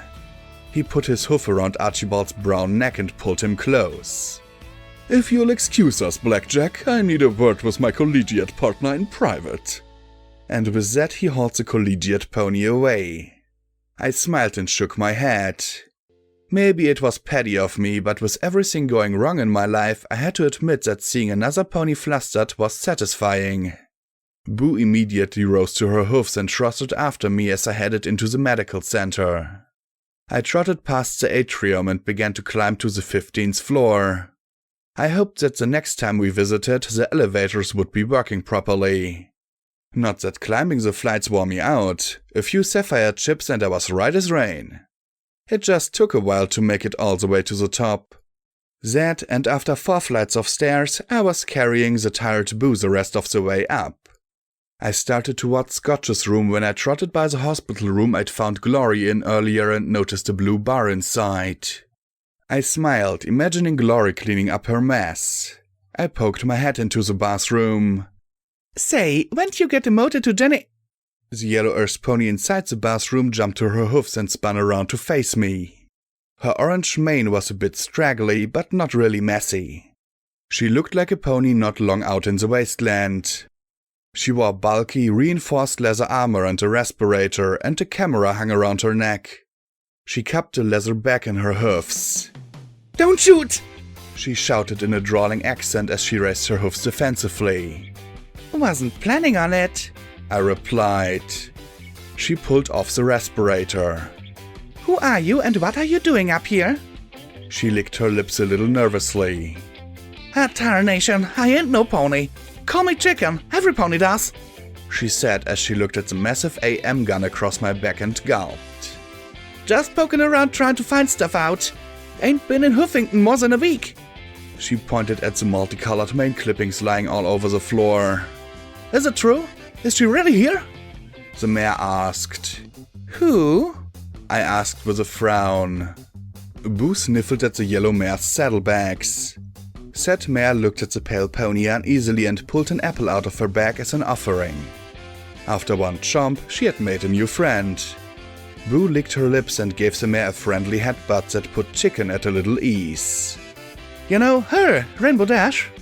She asked with a nervous little smile. Heard folks down below say she was up here in one of them here stasis pods. Was hoping to get me a picture, she said as she lifted a camera from a strap around her neck. Oh, yeah. I really did not want to introduce any pony to Glory in her current state. We found her in a hidden pot in the back, but she took off for the clouds. Whoosh! She sure can fly. I grinned at the nonplussed mare. Wow, that's unbelievable, she said as she swept up some of the clippings with her hoof. Just a momento. Otherwise they'll never believe me back in Appaloosa, she said with a grin. Did she say where she was going? I thought fast. Usually I like to have a little more time when constructing my fibs. Yeah, flying back to the Enclave to box their butts into gear. You betcha! She blinked at me in surprise and confusion. Anyway, sorry you missed her. She gaped at me for a second before she shook her head hard. Me too. I mean, Rainbow Dash, that's just amazing. Can't believe I missed her. She sighed. I got to say though, when I came all the way out here, I didn't know how dangerous this place was. I mean, Appaloosa's no 10 pony, but sheesh. Wars, gangs, crazy cult ponies. Some pony down there mentions there was some kind of flesh-eating plague too. Yeah, it contaminates food. If you eat it, you get sick. Soon you'll be eating any pony in hoof reach. Be careful if you come across mystery meat or strange food. I'd buy from the society if you can afford it. The mare frowned. Not from them there's volunteer corps. They seemed like friendly sorts back in flank, with good, cheap food. You don't believe them there's tales that they're behind that plague. Are you any pony with feathers can't catch it? Not if Operative Lighthoof has anything to say about it, I muttered, and she widened her eyes even more in baffled shock. I sighed and covered my face with a hoof. Look, there's all kinds of stuff going on here. Just, your safest bet is to get back to Appaloosa as soon as you can. Huffington's really dangerous right now. She gave me a nervous grin. Y'all don't say. Seems like every place down here's a right tangle of peril. She rose to her hoofs. Well, thank you kindly for sating my curiosity, miss. Blackjack, I replied. She blinked, then smiled. Oh, right.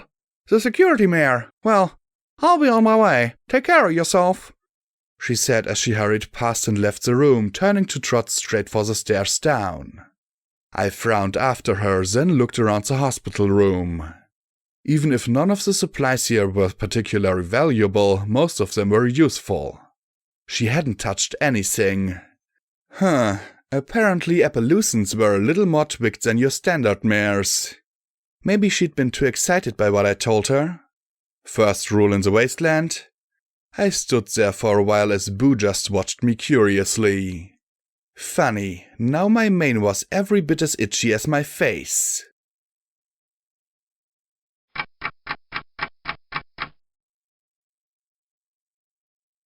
How is she? I asked Glory as she carefully peeled away the gauze from my face. I kept my eyes upraised, trying my best not to scratch. Boo had gotten a strip of medical tape stuck on the end of her muzzle and was now wrinkling her nose and doing her best to shake it off. Better now, the Pegasus said as she peeled the wrapping away from the left side of my face. He's been on medics for years, though. It's not gonna be a simple fix. I thought you could just mix up some sort of chem cure and wash all better, I said with a hopeful grin. She just gave me one of those patient smiles that said she didn't want to call me stupid. I pouted a little. Is there some sort of magic spell or something? I smiled as Boo got the tape off her muzzle, and now shook her hoof in a vain effort to free herself of it. Unfortunately, this isn't a fairy tale, Blackjack. You can't just trot up, give a doctor 100 caps, have them with a magic wand, and be all better. Now, if it was a recent addiction, sure. I could do something to reduce the physical effects, but he's on medics for so long that his body doesn't know how to function without it.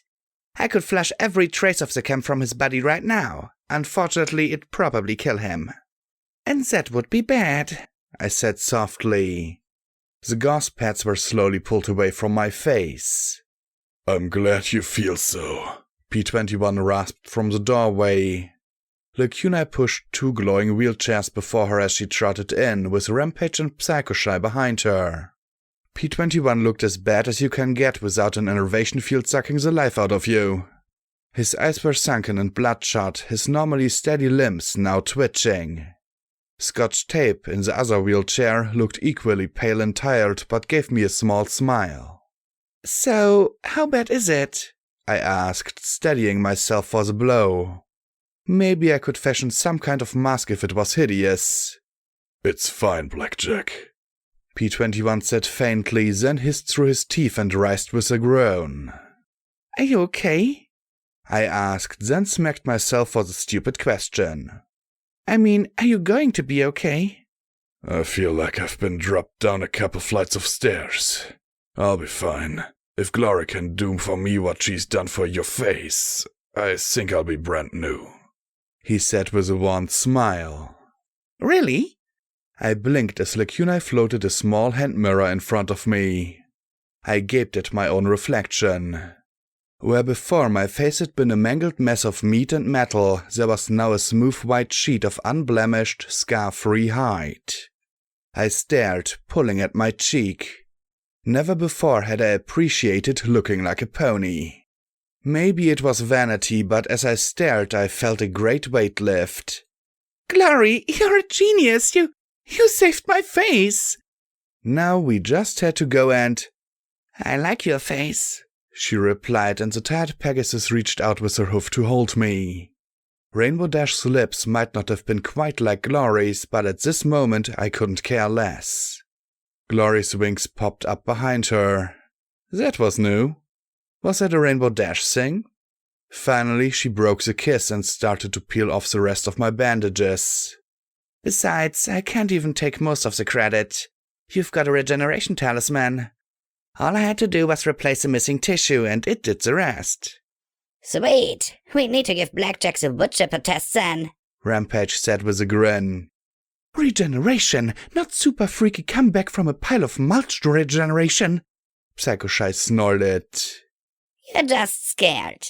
Rampage replied, sticking her tongue out at the Pegasus. Glory then floated over me and began to scratch my hide vigorously with her hoofs.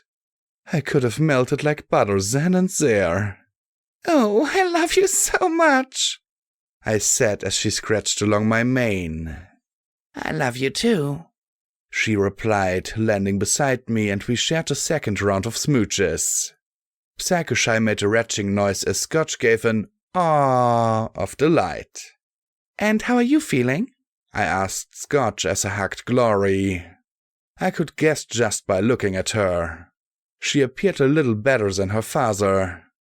I got a big scar, Scotch said weakly as she lifted her throat and pointed at the shaved strip. And I'm sick too. That's just post-operative infection. You'll get over it soon. Glory said with an unvocalized "I hope" that hung in the air. Then the blue mare gave another yawn and slumped against me. I haven't been this tired since all-nighters at school. Don't worry, I replied with a smile. A few hours of sleep and then we can be on our way to Hightower lickety-split. I suddenly became aware that every set of eyes was upon me, and most of them were expressions that told me that I'd once again said something particularly stupid. What? Blackjack, we're not in any shape to go anywhere, Glory said firmly. Scotch Tape and P21 are both looking at several days' recovery in a non-enervated environment. Both of them are going to need frequent healing treatments from Lacunae and myself. I'd take them back to 10 Pony if I could. Sadly, that is quite outside my range, Lacunae replied. I sat down hard. But EC1101, the glorious quest! We can't just put it on hold. What were they, crazy? Why not? Glory asked, and I pulled away to look at her for some sign that she was joking. Instead, her eyes were firm, compassionate, and serious. Are we being chased by some pony at the moment, or need to chase down some pony before they get away? Well, there are those harbingers, I said with a little frown and received a blank look in return. The cult ponies? We saw them outside Flank. They're looking for me and they're packing some serious ordnance. We ran into a pack of their seekers on the way here. But there's no deadline of doom looming in the immediate future. Now go get it done or we all die, Glory pressed. I shook my head. Then we can hide out for a while. Go back to Star House where Scotch Tape and P21 can recover in comfort. Blackjack, we need a rest. If you keep pushing like this, some pony is going to die. It'll just be a couple of days, a week at the most. Why not just stay here? Rampage asked in confusion. But Scotch Tape shook her head and then coughed. I'd like to go back to chapel. I want to make sure Precious is all right. P21 looked into my eyes as he said, "It's only a week, Blackjack." Only a week? A whole week? I said as I jumped to my hoofs. Are you serious? I can't just take a week off. I started pacing back and forth. Do Little Pip and her friends take a week time out? Does the stable dweller? No! I know where I have to go next and we just can't. Blackjack, P21 said softly, making me freeze. I slowly looked at him and his tired, pained smile. I can't keep up with you anymore. I'm sorry. I wish I could, but I can't. He turned and stretched out a trembling hoof, resting it on the arm of Scotch's wheelchair. The green filly reached out and hugged his leg between her hoofs. I want to spend some time with my daughter. I need a few days where I'm not being shot at. I felt sick as I looked at him. Come on, P21, You know we can do it. We took on Hippocratic research and got out alive. We can't just... Stop! But he shook his head slowly. I'm sorry, Blackjack, but no. He smiled and there was no anger or animosity in his eyes. There was a strange kind of calm I hadn't seen in them before. Like he was finally starting to emerge from whatever shadow had consumed him. I couldn't make him follow me now. Not after he'd finally started to deal with his problems. I saw how ragged every pony looked. Even Psychoshite drooped from her recent experiences. Only Rampage smiled at me and shrugged, ready to fight on. Glory smiled as she moved in front of me and gave a worn smile. Even I could go with a few days of recuperation, the Blue Pegasus said softly as she walked up to hug me. And I think you could too. I looked blankly at her. I wasn't used to hearing Glory say something so ridiculous. Me? Me? I'm Blackjack's cyber pony. I'm not sleepy. Heck, I feel just up and ready to go. Glory looked up at me and brushed my mane back between my ears. Blackjack, when was the last time you slept? I stared at her. Had she really just asked me that? That was on par with a Blackjack question.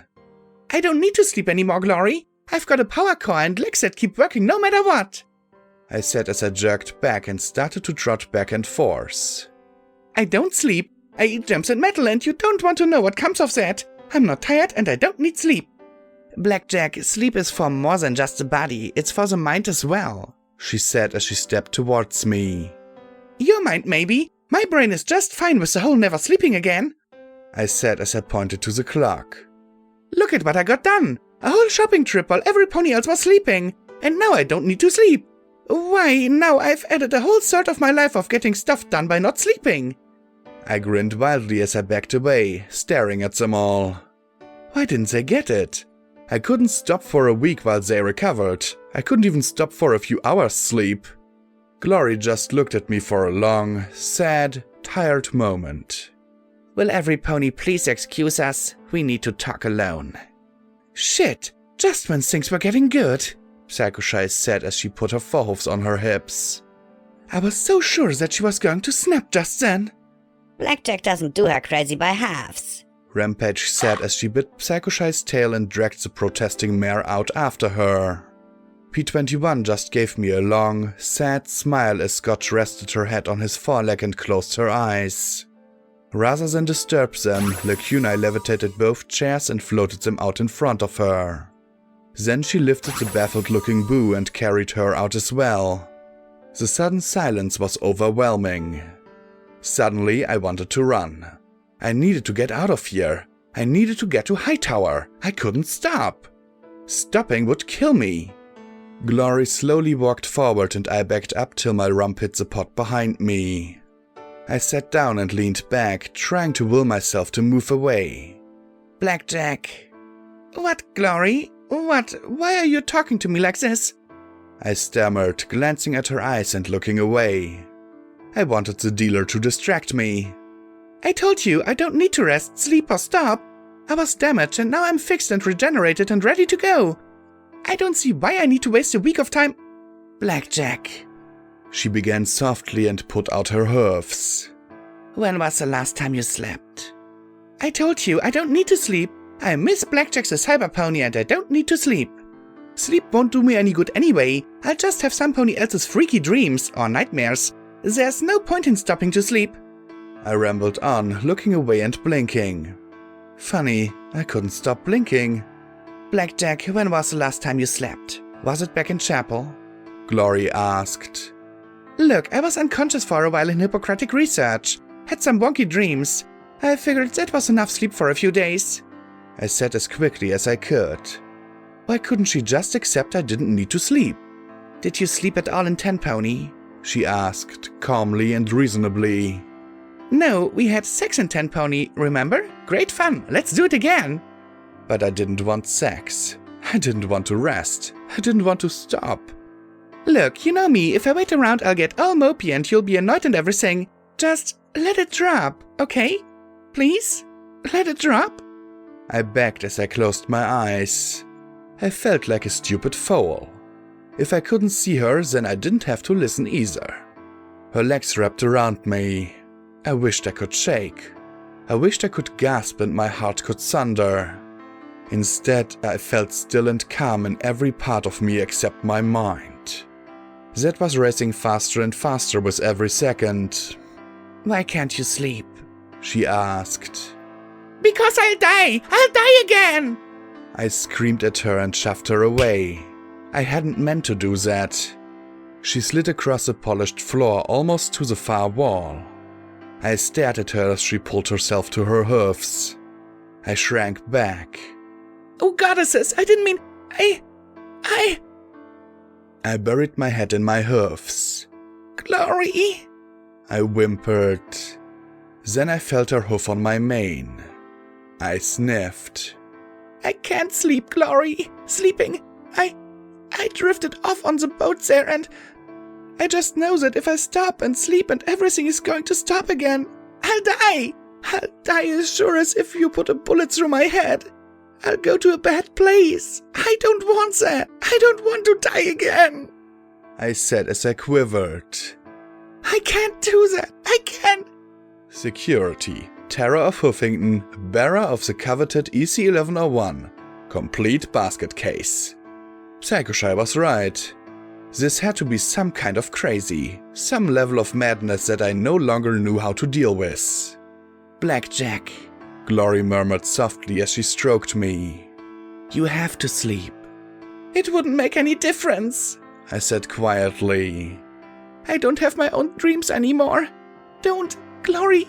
I'm falling apart. The only thing keeping me together is that I keep moving. If I stop, something bad. I know, Blackjack, but you can't keep going forever, she said as she stroked my mane again and again. Finally, she curled up against me. I lay as still as a sleeping foal, still as a corpse. But inside, my mind was screaming.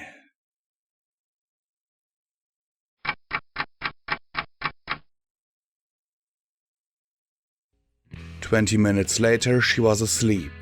I wasn't. Carefully, I shifted her onto my back and carried her to the room opposite Scotch and P21's. She needed to sleep and rest. She'd pushed herself, saving the lives of my friends and trying to help me, and now she was spent. I looked in and saw P21 and Scotch curled up together, with Boo beside the olive fillet. Lacuna looked on, a silent sentinel, a protective goddess. The next room over, Psychoshy was taking a nap. She twitched in her sleep with little jerks and once whispered the name of the ghoul she'd lost. Rampage looked up at me and raised a hoof to her lips. She trotted out and closed the door behind her.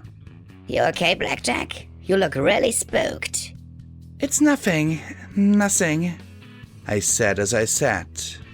Rampage, do you ever need to sleep? Nope, don't really have to, as I never get tired. She said, and I wanted to cheer. Ha! See, Glory? Not all ponies have to sleep. But I do from time to time. I catch little naps here and there when I can. You do? I blinked in surprise. Sure, Blackjack, every pony does. Heck, even ghouls do, and they're dead. A pony has to turn off the brain occasionally, or she'll go bouncing off the walls crazy. Even I've done that. Really? What happened? No idea, but for a while 20 or so years ago, there was a myth about the bloody beast of Huffington that went around slaughtering all kinds of creatures before it mysteriously vanished. She said as she shuffled nervously. Understand that was before I ran into Priest, but yeah, even I occasionally need to calm down and let my thoughts straighten themselves out. But how do you do it? I asked, chewing on my lip. If you never get tired... I just do. I cut out on the Mentos for a few hours. I close my eyes and try push everything away and imagine a big, tangled knot. Then I slowly unravel it. Eventually my brain just kicks over. She sighed and rubbed her mane. It's a little bit scary. Sometimes I have dreams that make no sense. And sometimes I'm scared that when I wake up I won't be... me. But the alternative is a bloody beast. She smiled and shrugged. Right, I murmured softly, looking away. The cyber demon of Huffington. I didn't like the sound of that at all. Are you okay, Blackjack? You've got a funny look on your face. You've had it all day.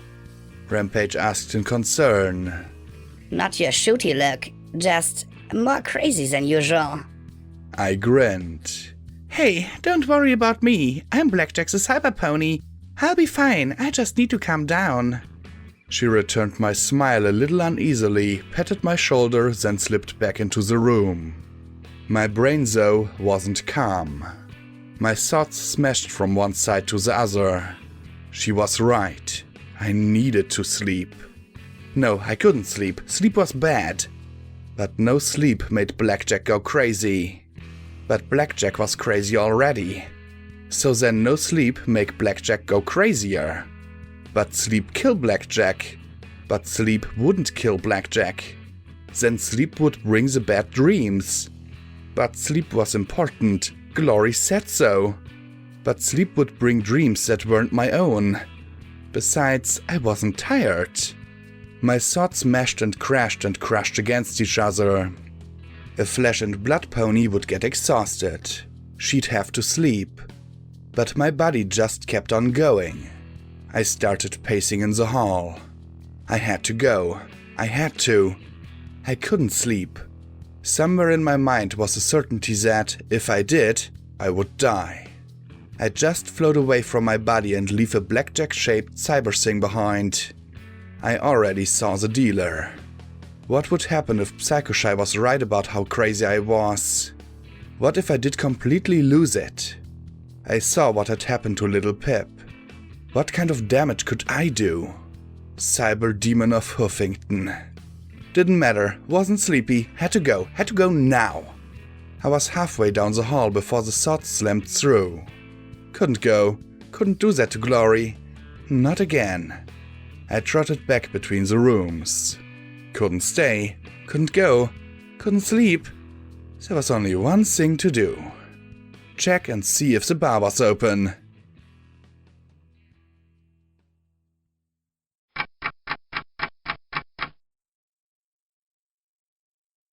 Blackjack, what are you doing?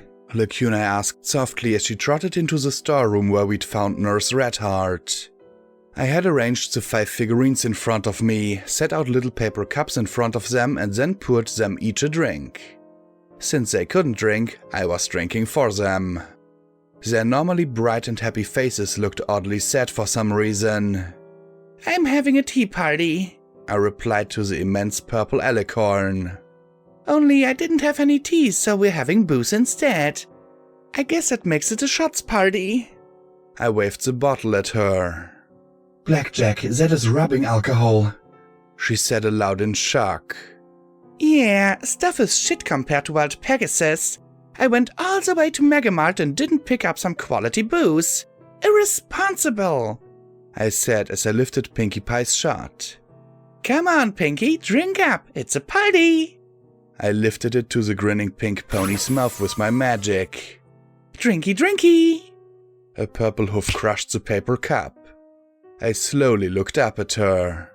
Her magic then swept the cups, bottles, and remains into a garbage can in the corner. I stared up at her and sniffed. I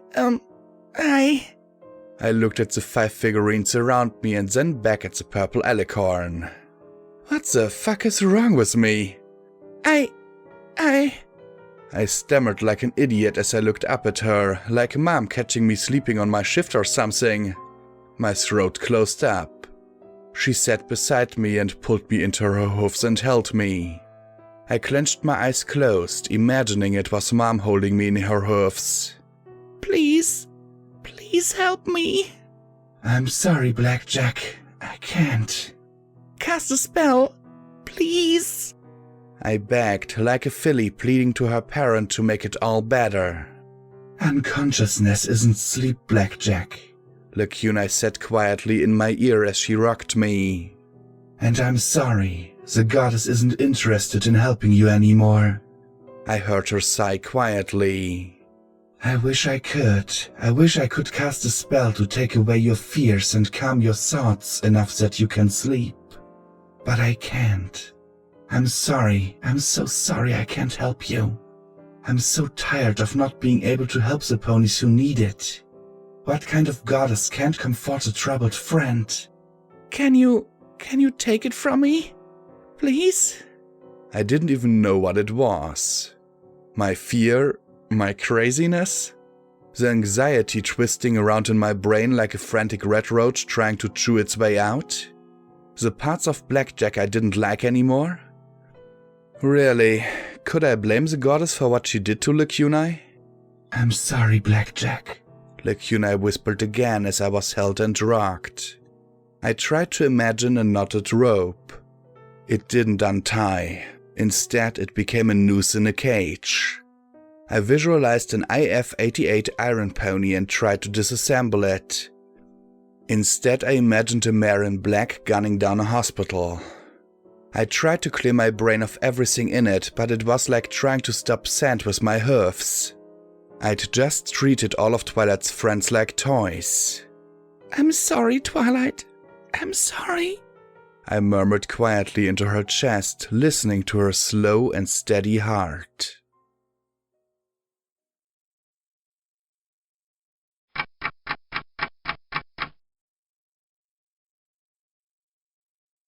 It was midday when every pony finally started moving out.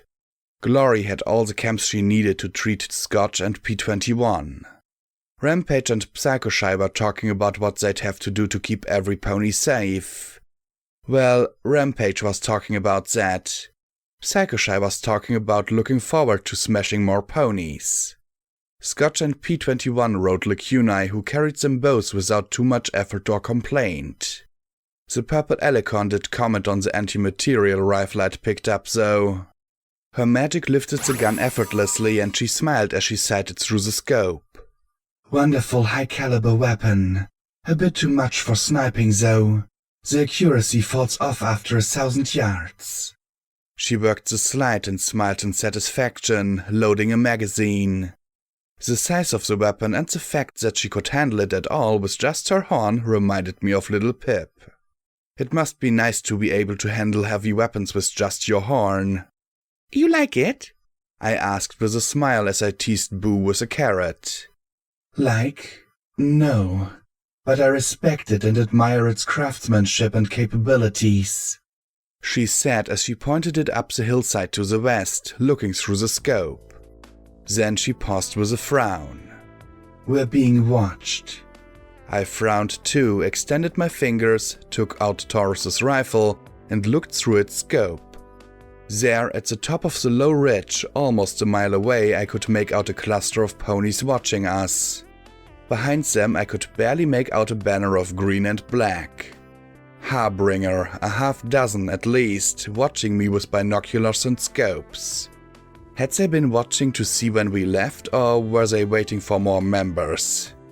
Want to go smash them? Psychoshy asked with an eager grin. I took one look at P21 and Scotch on the Alicorn's back. No, if they're just watching us, they'll scatter. And if we head towards Chapel, then we're looking at an ambush. Or worse, another attack on Chapel itself.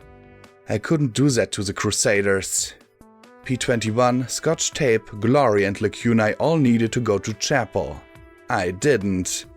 Not in the way that they did. We split up, I said softly.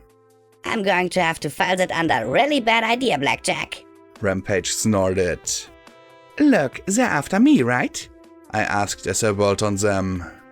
Having a threat helped me focus and pull my head together. If they see me leave with you, then they're going to attack us sooner or later.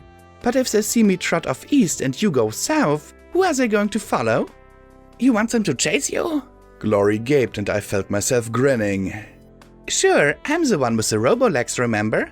I'll lead them away from you till you all recovered. They'll get tired long before I do, I said as the plan came together.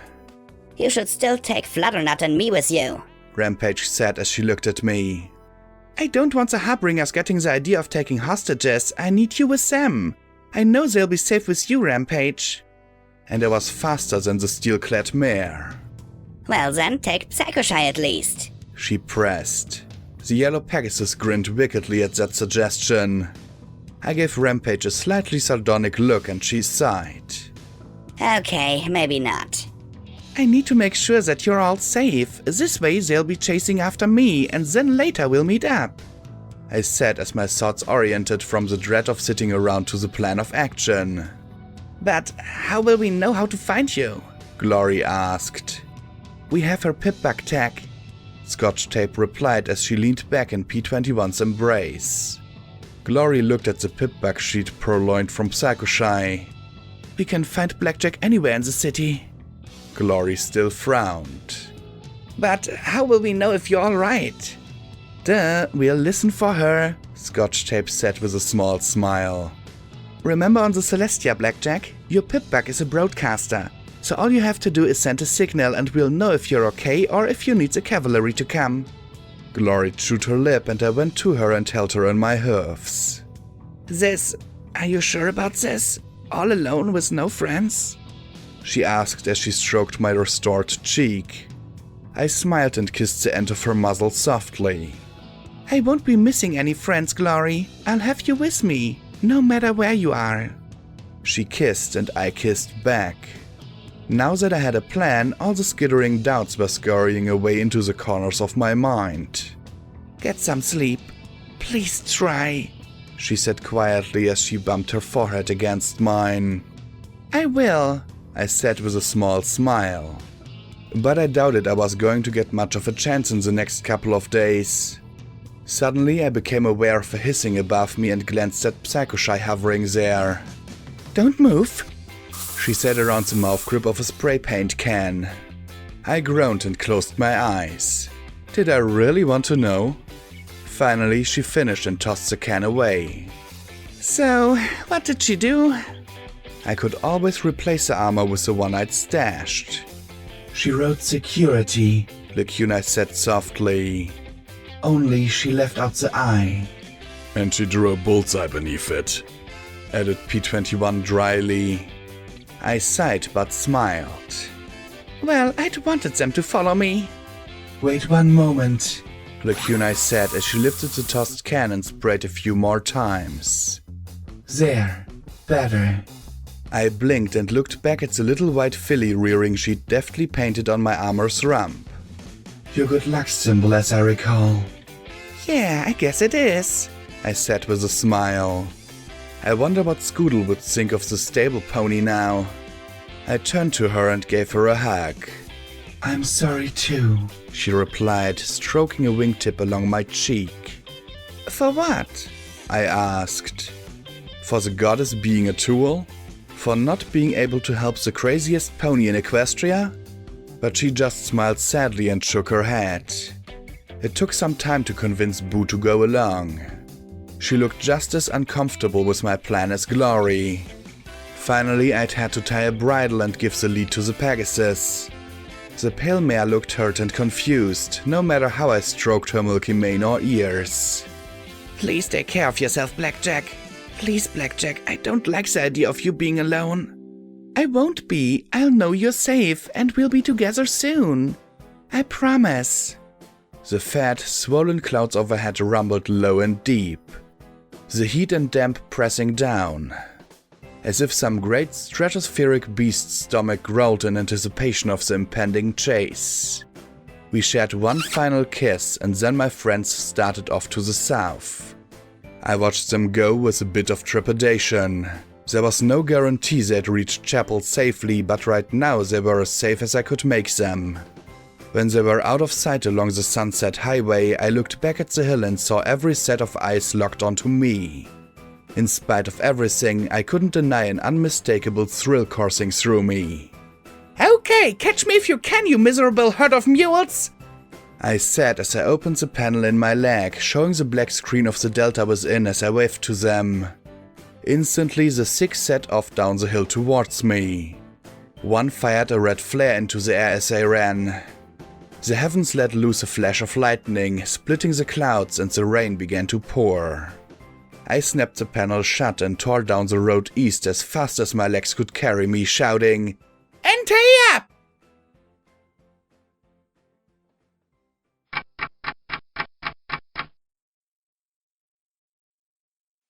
Footnotes. Maximum level reached.